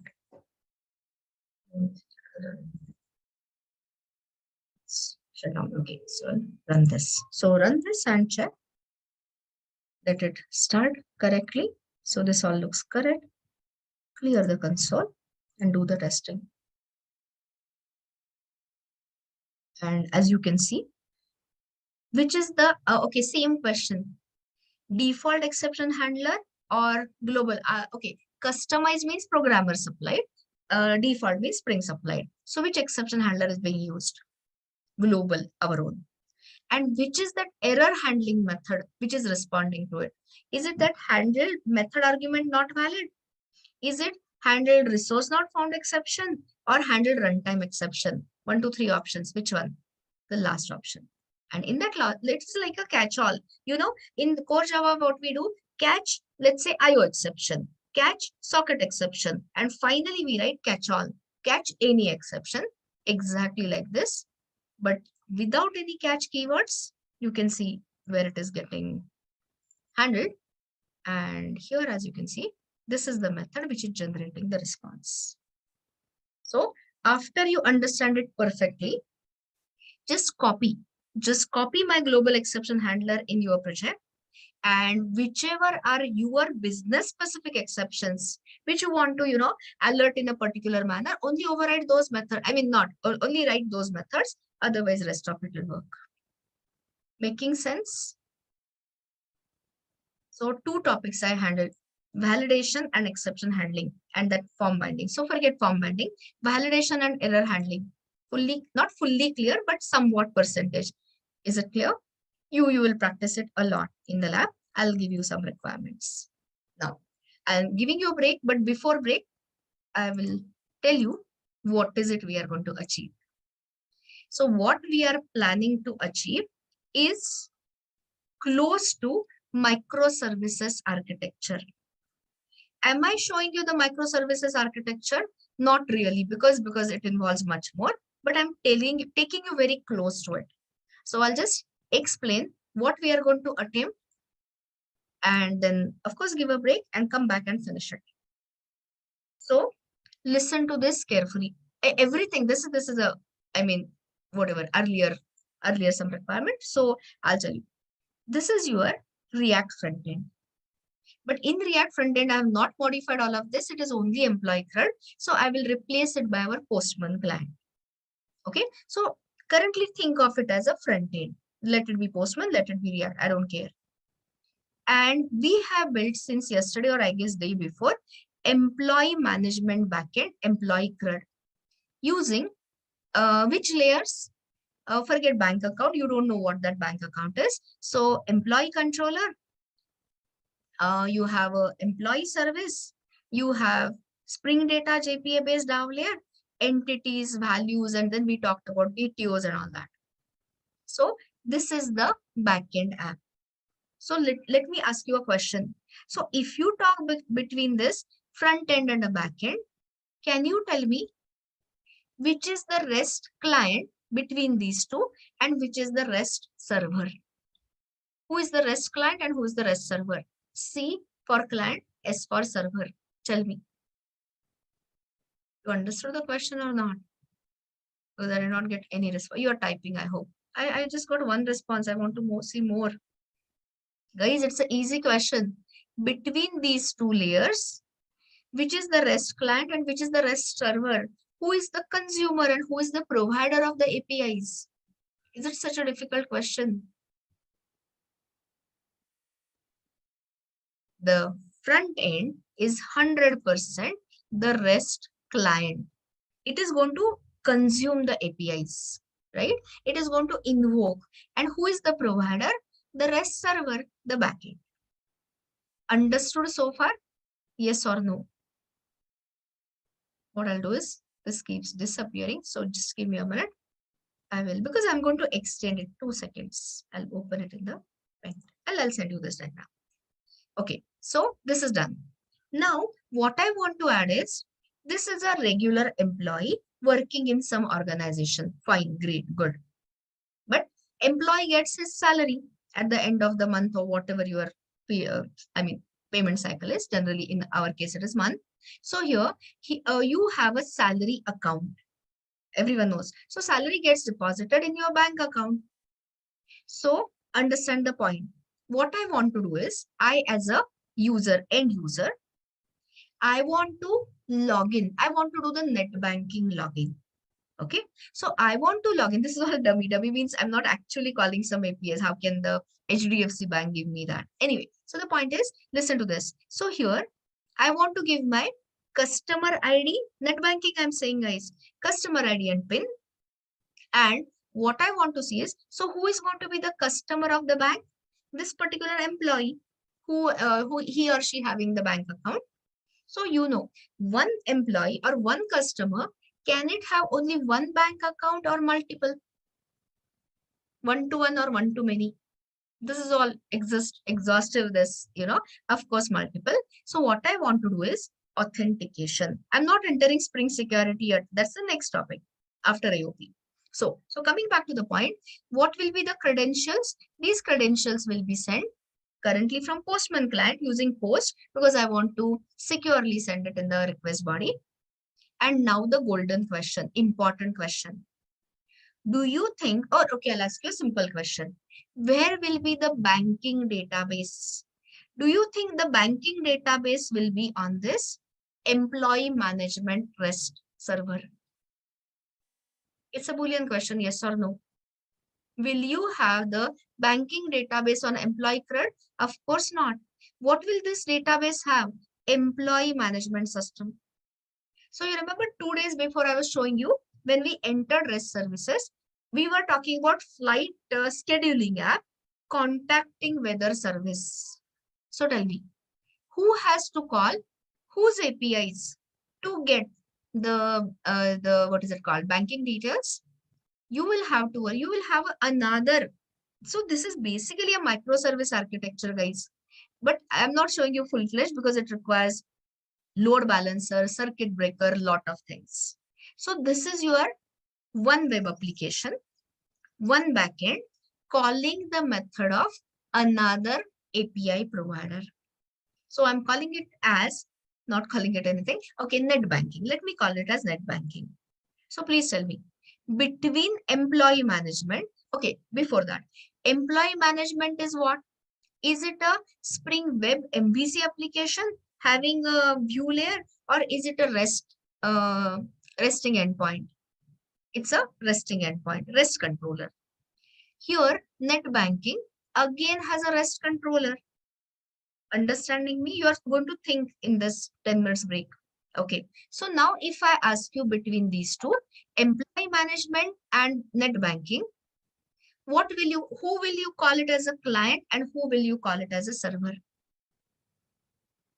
Server? Yes. So employee management system, this is nothing but a client. It's a REST client. See the guys, the terms are so relative. This fellow was a REST server as far as your front end was concerned. Now, everything you are not going to write one backend. This is the microservices architecture. One service calling another services from another backend. So here we will make a call. What will be this call? Nothing but a REST API call. So as far as we are concerned, this is the REST client and this is the REST server. So if you see the database and all that, this will have the database for net banking. This will have the database of employees. Understood me? So it will have which tables? It will have a customer table, bank customer table. And if one customer have multiple accounts, would you like to store the details in the customer table or a separate account table?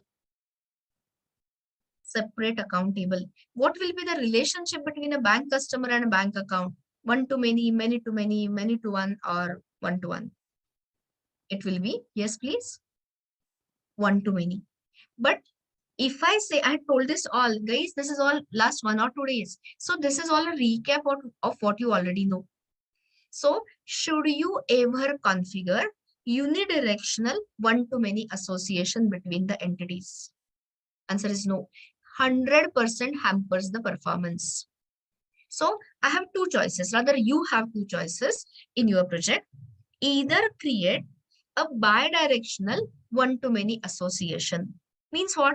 From customer, I can access account details. From account, I can access the customer details. Understood me? Yes or no? So that was, we had done it in course and a student, I guess, in that earlier student management portal kind of thing. Anyway, so, but bidirectional means, okay, forget this. I'll ask you a better question. Configuring bidirectional is easier or configuring unidirectional is easier?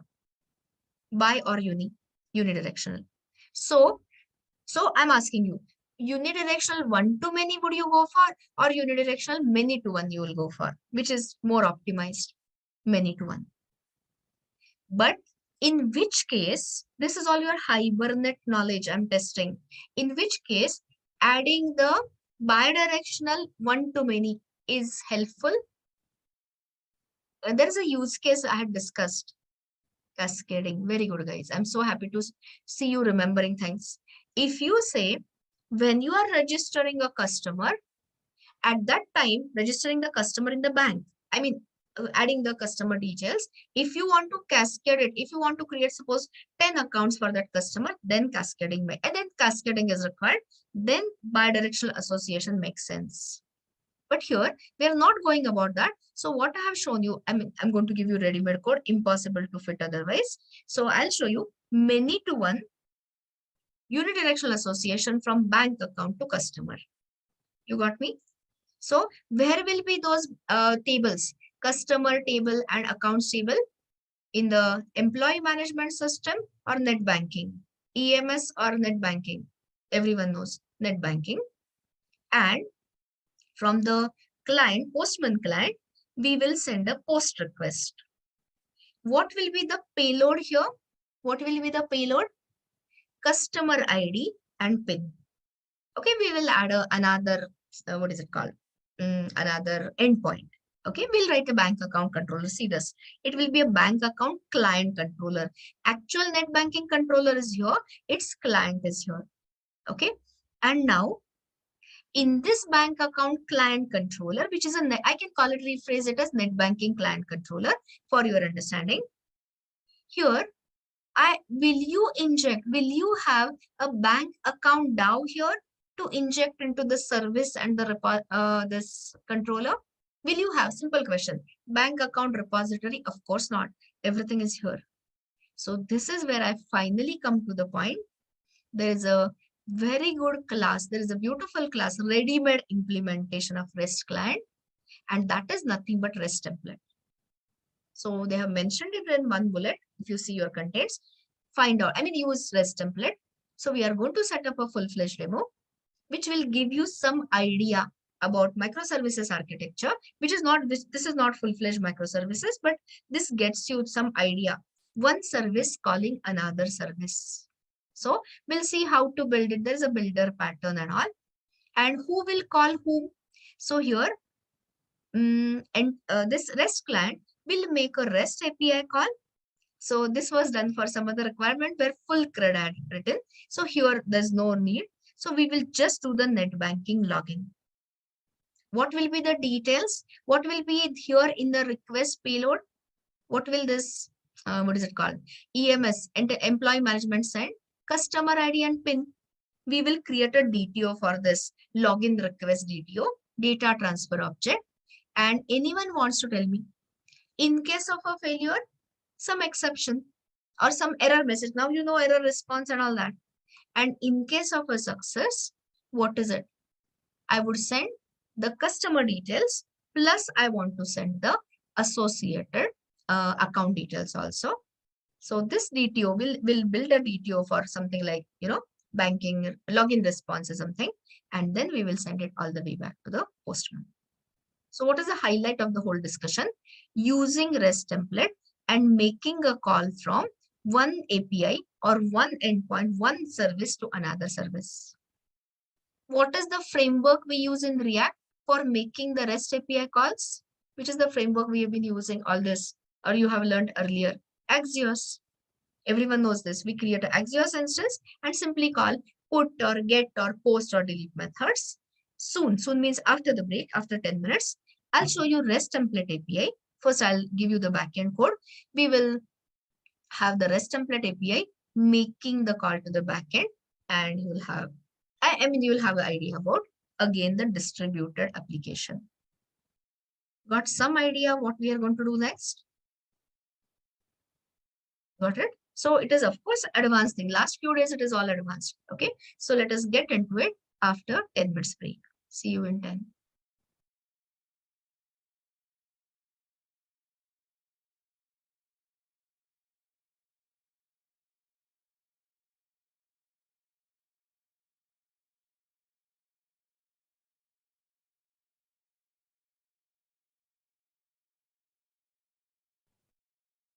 Guys, I was just waiting for the ma'am to unmute me. Little patience. Yeah. So now am I audible?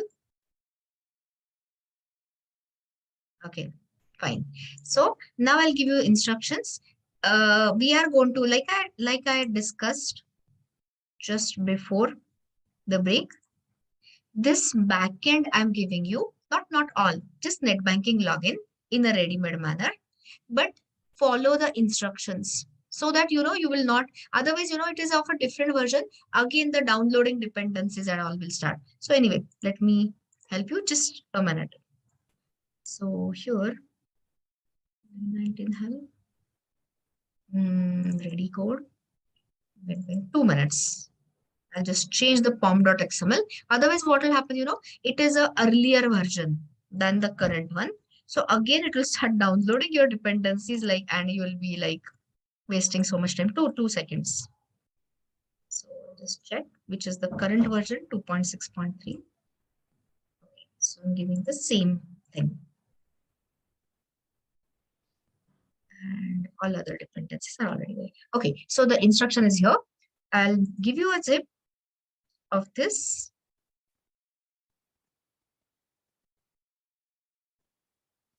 You just extract it, and what is it? You just import it as an existing Maven project.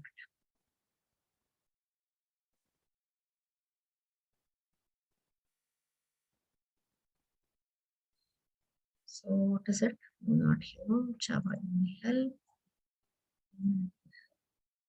Ready code. Net banking. Yeah. So first download net banking REST server.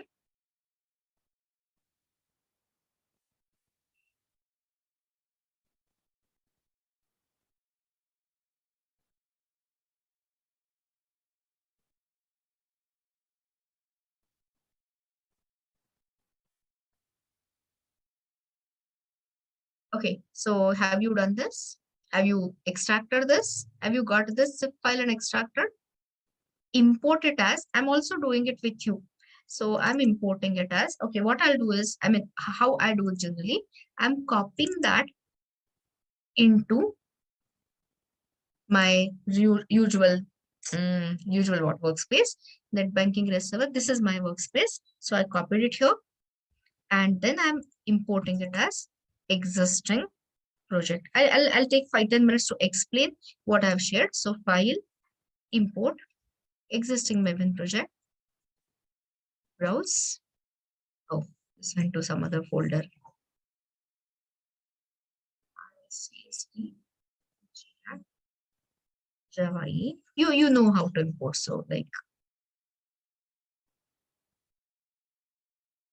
and do this and say finish. So I hope it did not start in downloading of any dependencies. Did it? I've made the same version. That is the reason. If it had gone to that 2.5 point whatever, it would have again started downloading. Okay. So the next instruction. This, once you see this imported available, edit the application property file as per your own requirements. Okay. So here, go open application property file. Change this to whatever is our name, database name, and username and password.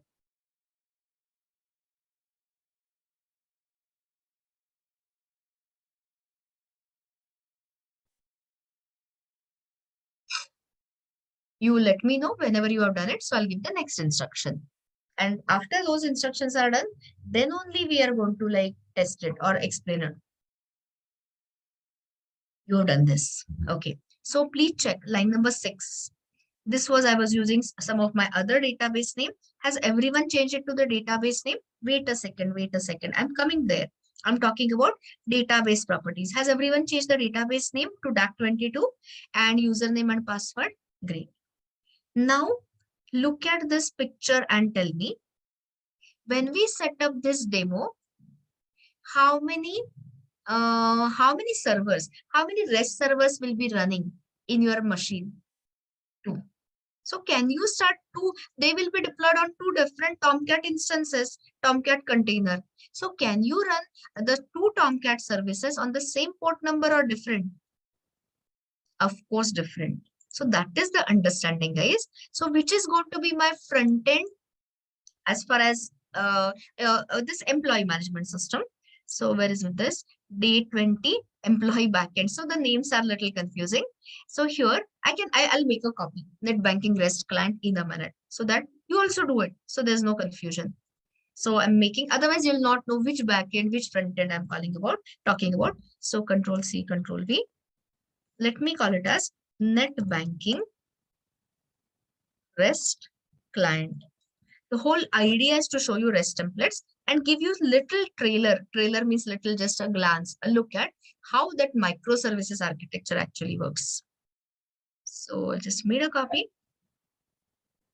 So now I have REST client, REST server. So you can identify this itself is nothing but an employee management system, which is going to act as a backend for our React front end. So it's a layered architecture completely. And changing the pom.xml. If you don't want to change it, it is absolutely fine. So net banking REST client. Banking REST client. I should have day something. I'm doing. Sorry.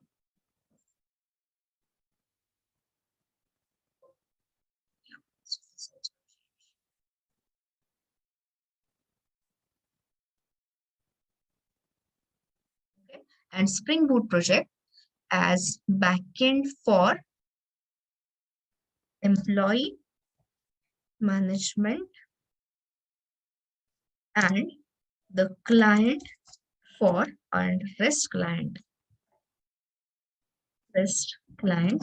for banking or net banking. This is the description of the project.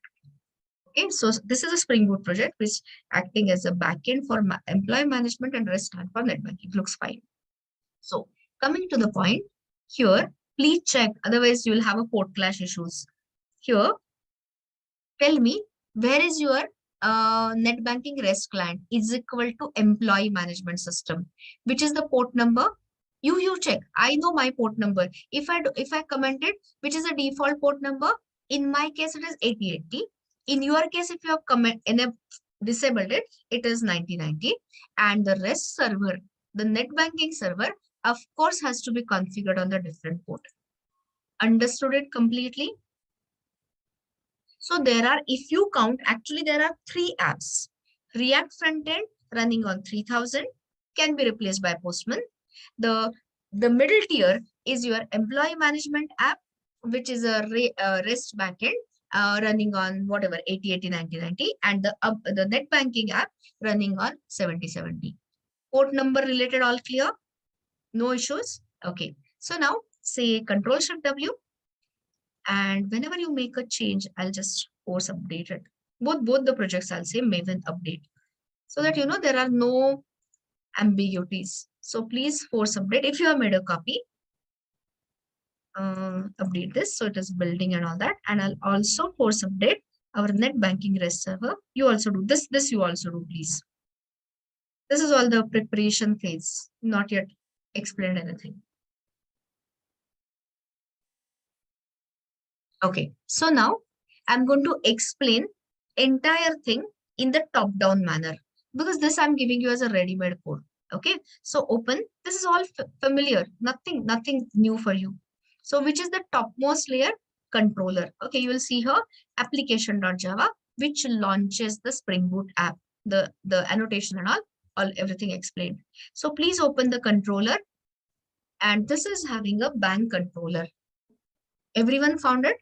Because I'm going to do it in a, what is it called? Systematic manner, top-down manner. Found it? Okay. Which is the endpoint where we are listening to it? /bank. And here, this is your sign in. Okay, like authentication. Spring security, unfortunately, I'll have to start in the lab session. So guys, please don't miss out on the lab session. Last 2 days, so I'll have to take some of the things in the lab as well. First, I'll give you a revision time, everything as usual, but I'm going to take you ahead. So coming back to the point, so this is your sign in. And here, instead of writing, your response body is not added, not required, implicitly added. Here, same purpose, authenticate customer. And can you tell me, what is the argument of this controller? Is it, you can see it is a request body, and guess smartly, what must be this login request? DTO or a POJO? I mean, DTO or entity. Okay, you are saying POJO. POJO means entity, guys. Mapping to the database, answer is no. My user entity or that customer entity is separate. So immediately, see, I'll tell you how to revise this, or rather how to understand the ready-made app. Simply say control click, and you will see here. Tell me, is it an entity which has a corresponding record in the, corresponding table in the database, or is it just a data transfer object? Everyone agrees? So that is why I'm saying. And what are the 2 things I'm taking from user is that REST client, which is customer ID and the PIN. You can say customer ID and the password. Got it? So that is it. Here, am I validating the login request? Have I added any rules here? At not blank, at not empty, currently not. That will be your homework. Okay, so I'll do something, you will do something. Always the pattern. So anyway, so I'm just accepting, I'm just blindly assuming people, the user will give me things properly. So this is only a tracer. Now go with me. So here I'm extracting from this request body customer ID and the password. And who is calling whose method? Controller, REST controller is calling the service layer method. Understood all of it? So let's open the service layer. So here, this is all standard. Earlier we were developing employee service, topic service, tutorial service. This is your customer service. Okay, so open my service layer, and the name of the service interface is I for interface, net banking service, customer ID and PIN as in password. And this is your implementation. You take a minute, I'll explain. If unfortunately you don't understand something, you have the initial 2 hours. I don't come and trouble you in the first 2 hours.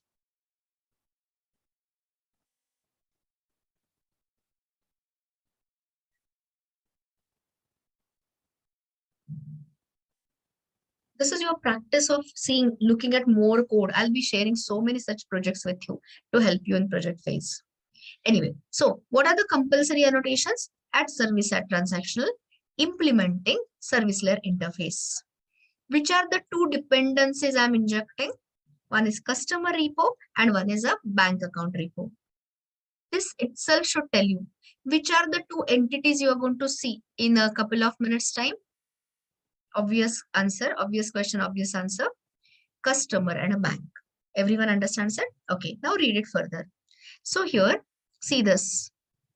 Is this a Hibernate JPA or Spring Data JPA? Which technology I've used? I want to use.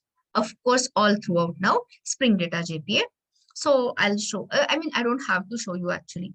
So here, when you say find by and all of this, tell me. Now, yesterday's question regarding Spring Data JPA. Do you think it is an inherited method or the finder method or the custom query methods? I think you already answered. This is the effect of revising day-wise. I'm so happy to see this. So you can say control click on this. And as of course your answer is right. Again, I'm telling you, project tip. It is not compulsory to wrap it in the optional. You can return the type as customer. But if you return it as customer, which checking is compulsory? In the service layer, null checking becomes compulsory. See guys, those who answer, I can talk to them. If you have a query, please ask or give me wrong answer. I'll look at your wrong answer and correct you. So my this thing suggestion is not is present. Our or else throw that kind. Anyway, so the moment you say find by, you know it is a finder method. So can you guess the properties you will expect to see in my customer Pojo? Name the properties you expect to see in my customer entity, customer Pojo. Of course, nothing but customer ID and the password. So that is coming from your REST client. We will write, I have not written the REST client. REST client we were writing together. That REST template is the new thing you are learning today. So calling that. So coming back to the net banking service implementation. So here, look at this carefully and tell me, in case of invalid credentials, invalid customer ID and PIN, customer ID and password, what will this method do? Return the login response or throw the exception? It will throw the exception. Which exception? Runtime exception. Okay, hold on. Can you see? I have not written this. Good, I have not written. So here, just let me check. Okay, this is my custom exception. So let me have a question. I've spent so much time with you since morning. So here in my layers, do you see any global exception handler? You don't. I'm saying because it was an earlier project, so I was not 100% sure. So tell me, who will handle this exception? Spring Supply default exception handler or programmer? I mean custom. Of course, default. So obviously, what is your job? See guys, I'm not giving you in writing, but there are so many things you can do. So you are supposed to write a global exception handler, controller advice, exception handler, etc. You understood what I said? Everyone can manage it? Okay, great. So next time. So when the control comes here, what does it mean? Of course, ID and password is fine. Credentials are fine. And what is it we are returning?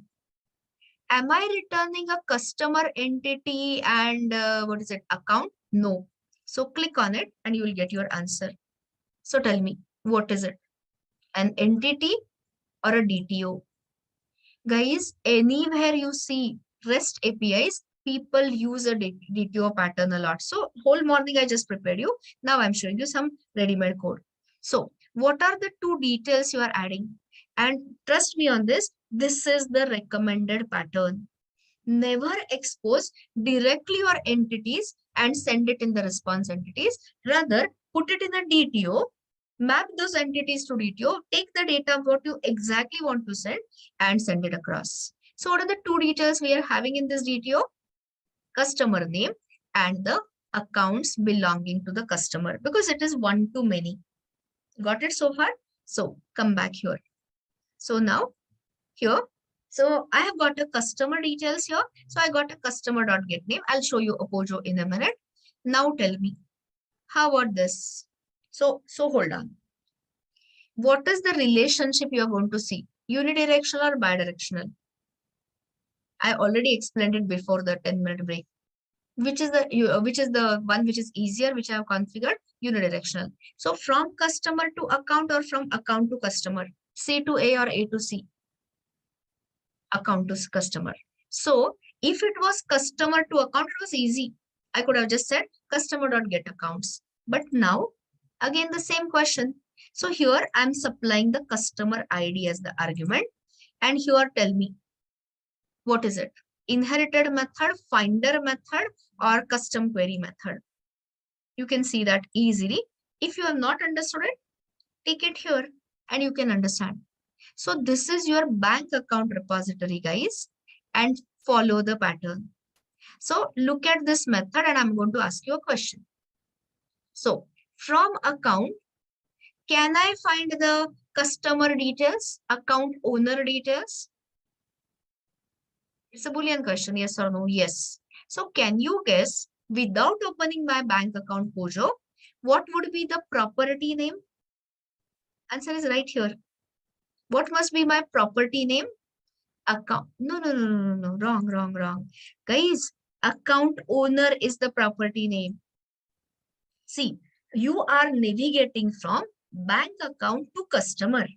Okay. So here, what is it? Find by account owner. And I'll show you in a minute. Or okay, why don't we show you first? Control click on bank account, please.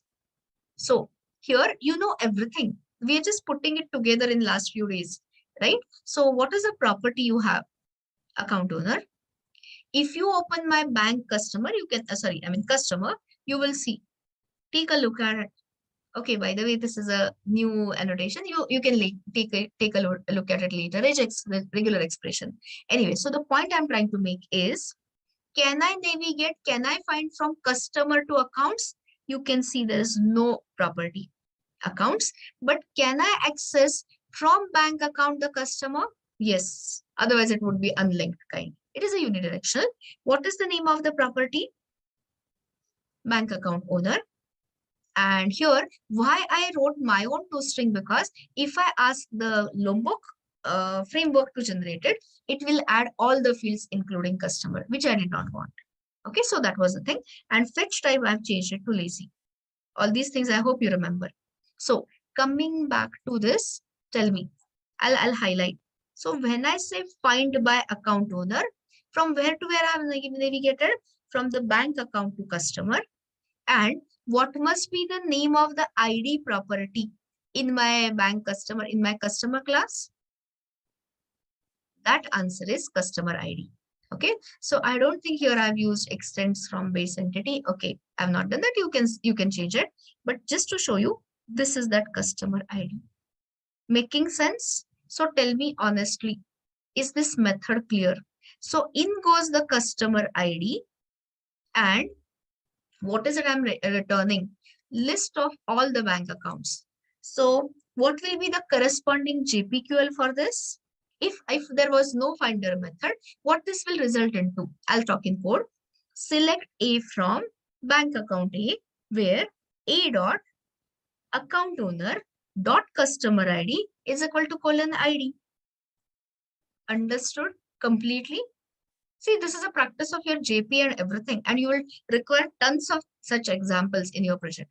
Okay, so coming back to the point, where is my service, net banking service implementation? So tell me here, okay, so you remember that login response. Login response, I'm just concatenating, not concatenating, holding is a better word, the customer name and the list of accounts. And here, as you can see, we are returning, this service is returning this login response DTO to the caller, and that caller is nothing but a bank controller. And so this is what I'm returning, either an exception or this. And if all goes well, I'm sending the status code as OK, response entity.OK, and the body is nothing but the login response.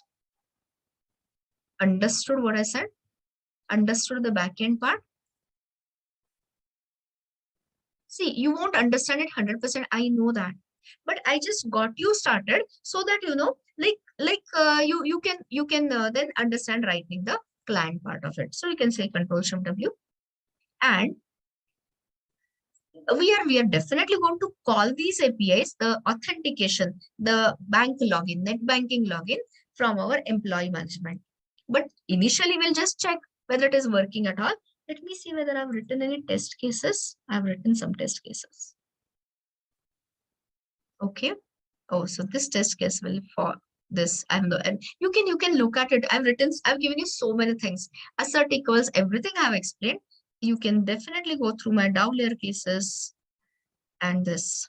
So just a second. Great. Okay. So tell me something. Open. I'll tell you so that I don't have to waste time. So here, open the SRC test Java. Under that, ComApp down and open test down. Did you open this? Found it? Okay. Tell me what the first test case is doing. Okay. What is it I have auto-wired? Is a customer repo and a bank account repo, both. So tell me, what is the first one doing? The name itself is suggestive.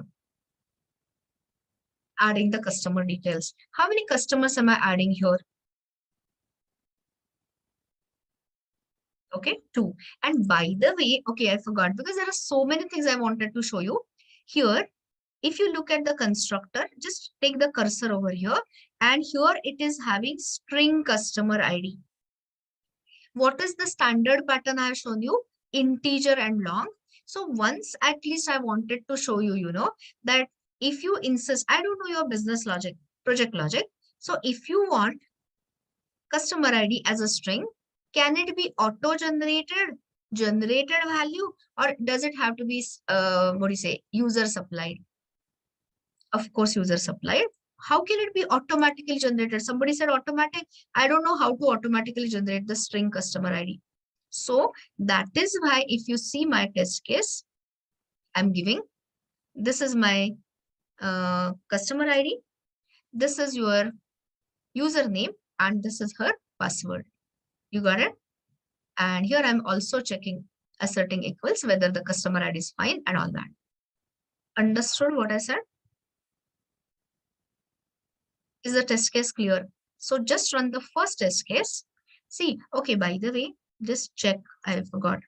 So here, the table names, I'm just checking what are the table names. So for customer, it is bank underscore customers. So please check quickly. I don't think we have that. It will be a great idea actually. Let's do something more. Okay, let me ask you 1 second. If these are two separate microservices, two separate web application, will they practically share the same database instance or different one? Of course, different. So why not do more? Okay. So here, just there is a, okay. So I was going to combine it into one. Then I thought maybe this will be more impressive, more natural, or more, realistic. So create another database, create database. Let's say DAC 23. So bad this. Anyway, 22 I'd use for 2022. But anyway, next year maybe. And here, please don't run the test case. Application property file, change SRC main resources, application property file, change it to 23. So that I can show you, you can actually visualize one REST service is running on port number 9090, 8080, whatever, employee management, and having that 22 as its database. Another microservice, another REST app running on 7070 using its own database. Making sense? Getting the clarity? You can learn all these techniques. And I'm not saying you do it Java based. You do it .NET based. You do it Node based. But use some kind of this microservices architecture. Okay, not full-fledged, but at least semi. Okay, so we did this. Please create that. Otherwise, you'll start getting an exception. So this is all empty database now. There is a, by the way, request parameter, create database if not exists, not doing it. And now simply run the test case. Which test case? To add the customers. The test cases I have written so that, not this, sorry, the down one. So that, our table data will get populated. So here, right click, double click on it, right click, run as JUnit test, and let's confirm. So it has created the table, insert, but I have to check that you remember that rollback thing.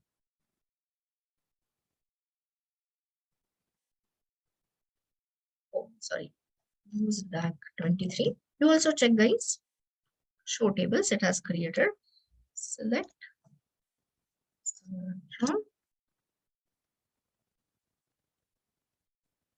Okay, so for update and delete, it requires rollback flag to be set to false, but insertion of 2 records has happened. Done or not? Got the records inserted in bank customers table after running the test case, or got an exception? Working fine? Okay. Now pick up the next test case. So this is top. I mean, the first test case, of course, it would pass because I'm checking the customer ID. Now look at my second test case. Don't run it. First, check what I'm doing. Tell me, what is it I'm doing? Not a difficult thing at all. We just recently did something of this type.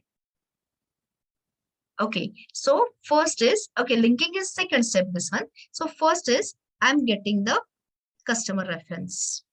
Okay, find by ID, you remember, it returns me optional. So here I'm taking my chances. I'm saying I know because HDFC 001 exists. Creating 2 accounts. Can multiple accounts exist for the same customer? Yes, of course. So here, linking. This is where the linking accounts to customer. And how many entities are there when you say save method? 2 entities in persistent cache. So who will perform what? Automatic dirty checking done by container. Container means Hibernate.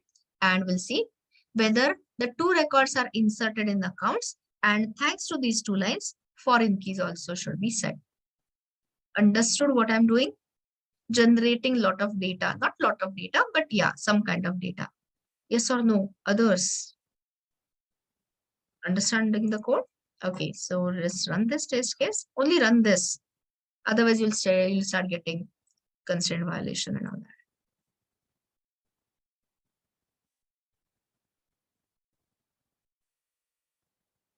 So let's see something inserting.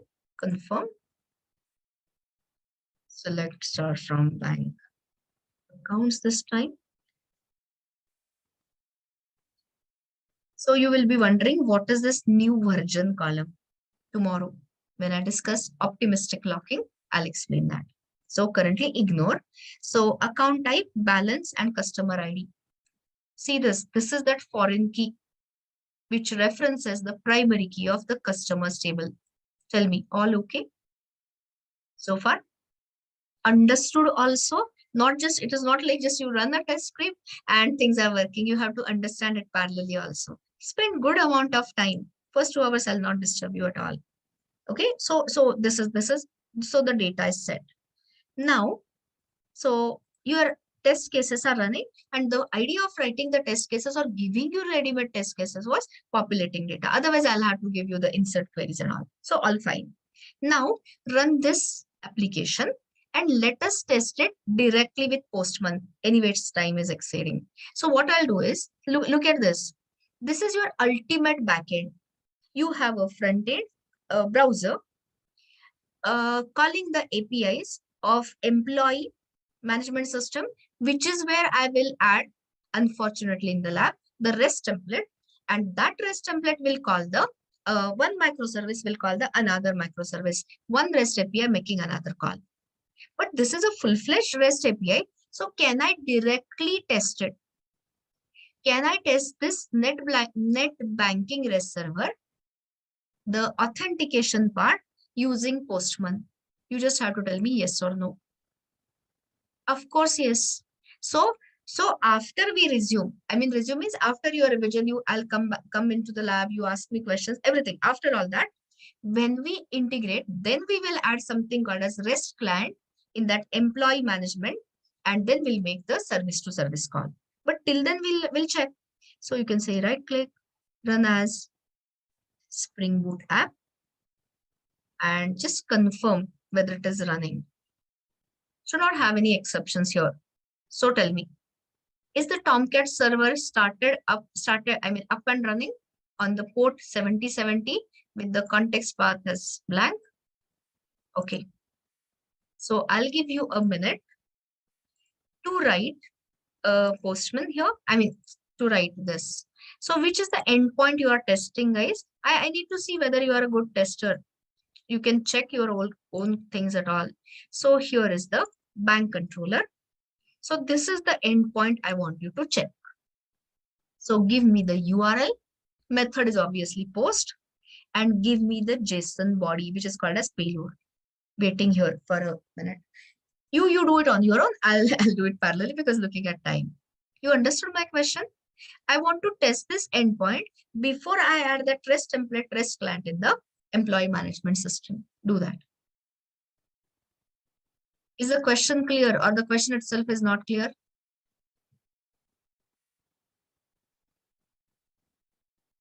Some response. Is question clear? Repeat the question. That's why you should ask then this one. I want you to test this endpoint from Postman. So I have to tell you which endpoint. /bank/signin is the endpoint. You write something in Postman, make a call so that we will test this endpoint. Understood me, Girish, now? Okay, try it out.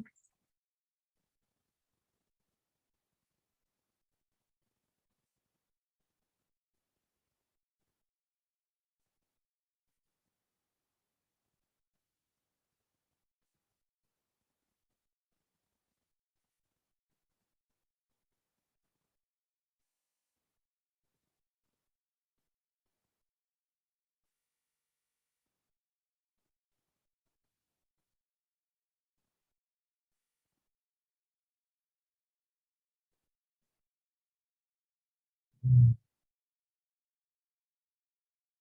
7070. Oh yeah, thanks. And give me the JSON body. Yes, absolutely correct.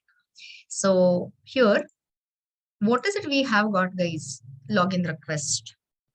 Have I given any JSON property, add JSON property annotation? I have not. You can always try this. So of course, like Yogesh, I guess, has said, customer ID and the password, and you know the values and all that. So let's try it in the correct manner. Customer ID is here. And your password. And later, imagine these things happening with Spring Security. So I know last few days have been heavy, but unfortunately cannot help because we are coming to end of your advanced Java. So has to be advanced. Okay, customer ID and all that. And send it and tell me what did you get. Guys, this is where things start getting interesting. Am I lifting the details from one table or multiple tables? It is a entity relationship. That is what you are going to require the most. So if you just copy the response here, you can see the whole thing done by Spring Container in such a what? Direct manner, easy manner. Understanding is not easy, but of course that is where the learning curve is. So you can see that. You remember I have created a login response video. In that login response, I have got a customer name. And in the login response, you remember I created the list of accounts. List gets converted into what? JSON array. So the property name was in that login response accounts. And can you see all of this? Except the version. You can ignore rest of. You don't have to look at version. But here, account has an account owner and all of it. Getting the information or not? Understood the response? Just give me a second here. I don't want to have this account response, getting the response, very good. In the meantime, I'm checking something. In the meantime, give some error, give some wrong customer ID and a password, and tell me what is it you are getting. Give invalid credentials, please.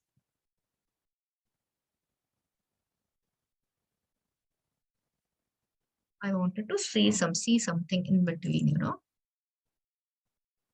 Actually, I've said fetch type is lazy. Then why I'm getting that account owner information from here? I'll have to fix that. I'll have to check that. Anyway, did you try this giving the thing? Just give a wrong credentials. And here, tell me from postman. We have done this in the morning half. So I hope you will be able to understand this. Getting the stack trace or no stack trace? Internal server error, fine. That's okay. But getting the stack trace, and how are you going to fix it, guys, in the lab as a hands-on? How to replace it by a meaningful error message? Everyone knows global exception handler, controller advice, and all of these methods. You know what I was looking at in the meantime? If I give the correct one, see this. EFC1001. Here, okay, this I have copied the response. So here, I was getting fine, customer name is fine, but I'm getting the account owner details. So many to one is by default eager fetching, but here I have made it lazy at many to one fetch type equal to lazy. So I'm just wondering why still it is giving me the response. I've already made the fetch type as lazy.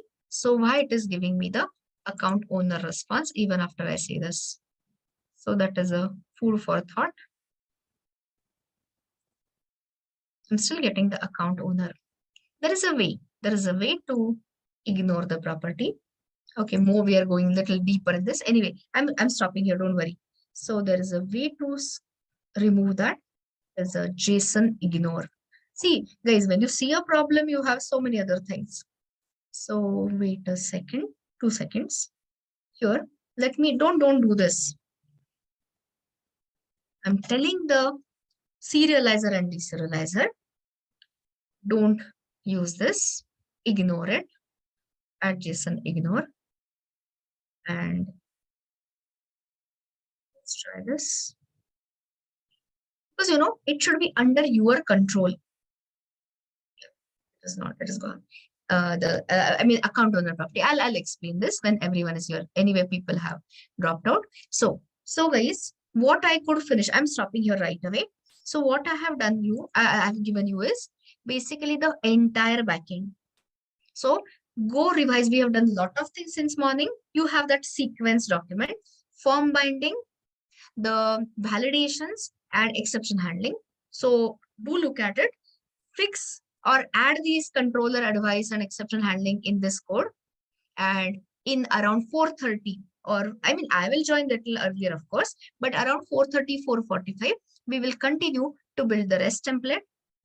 And hopefully, I would like to give you some idea about either Spring Security or Spring AOP. I'll decide at the runtime.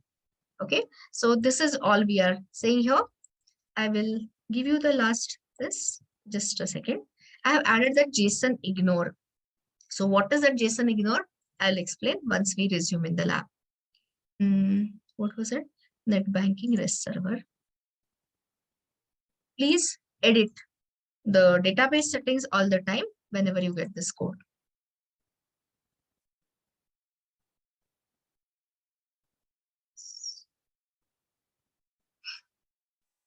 Yeah, I've sent you this with that additional things, but what was the problem and how I fixed it and what are the other ways of fixing it? I'll discuss all of it in the lab session. See you in the labs. Do revise the complete things, whatever I have said. Till then, see you around.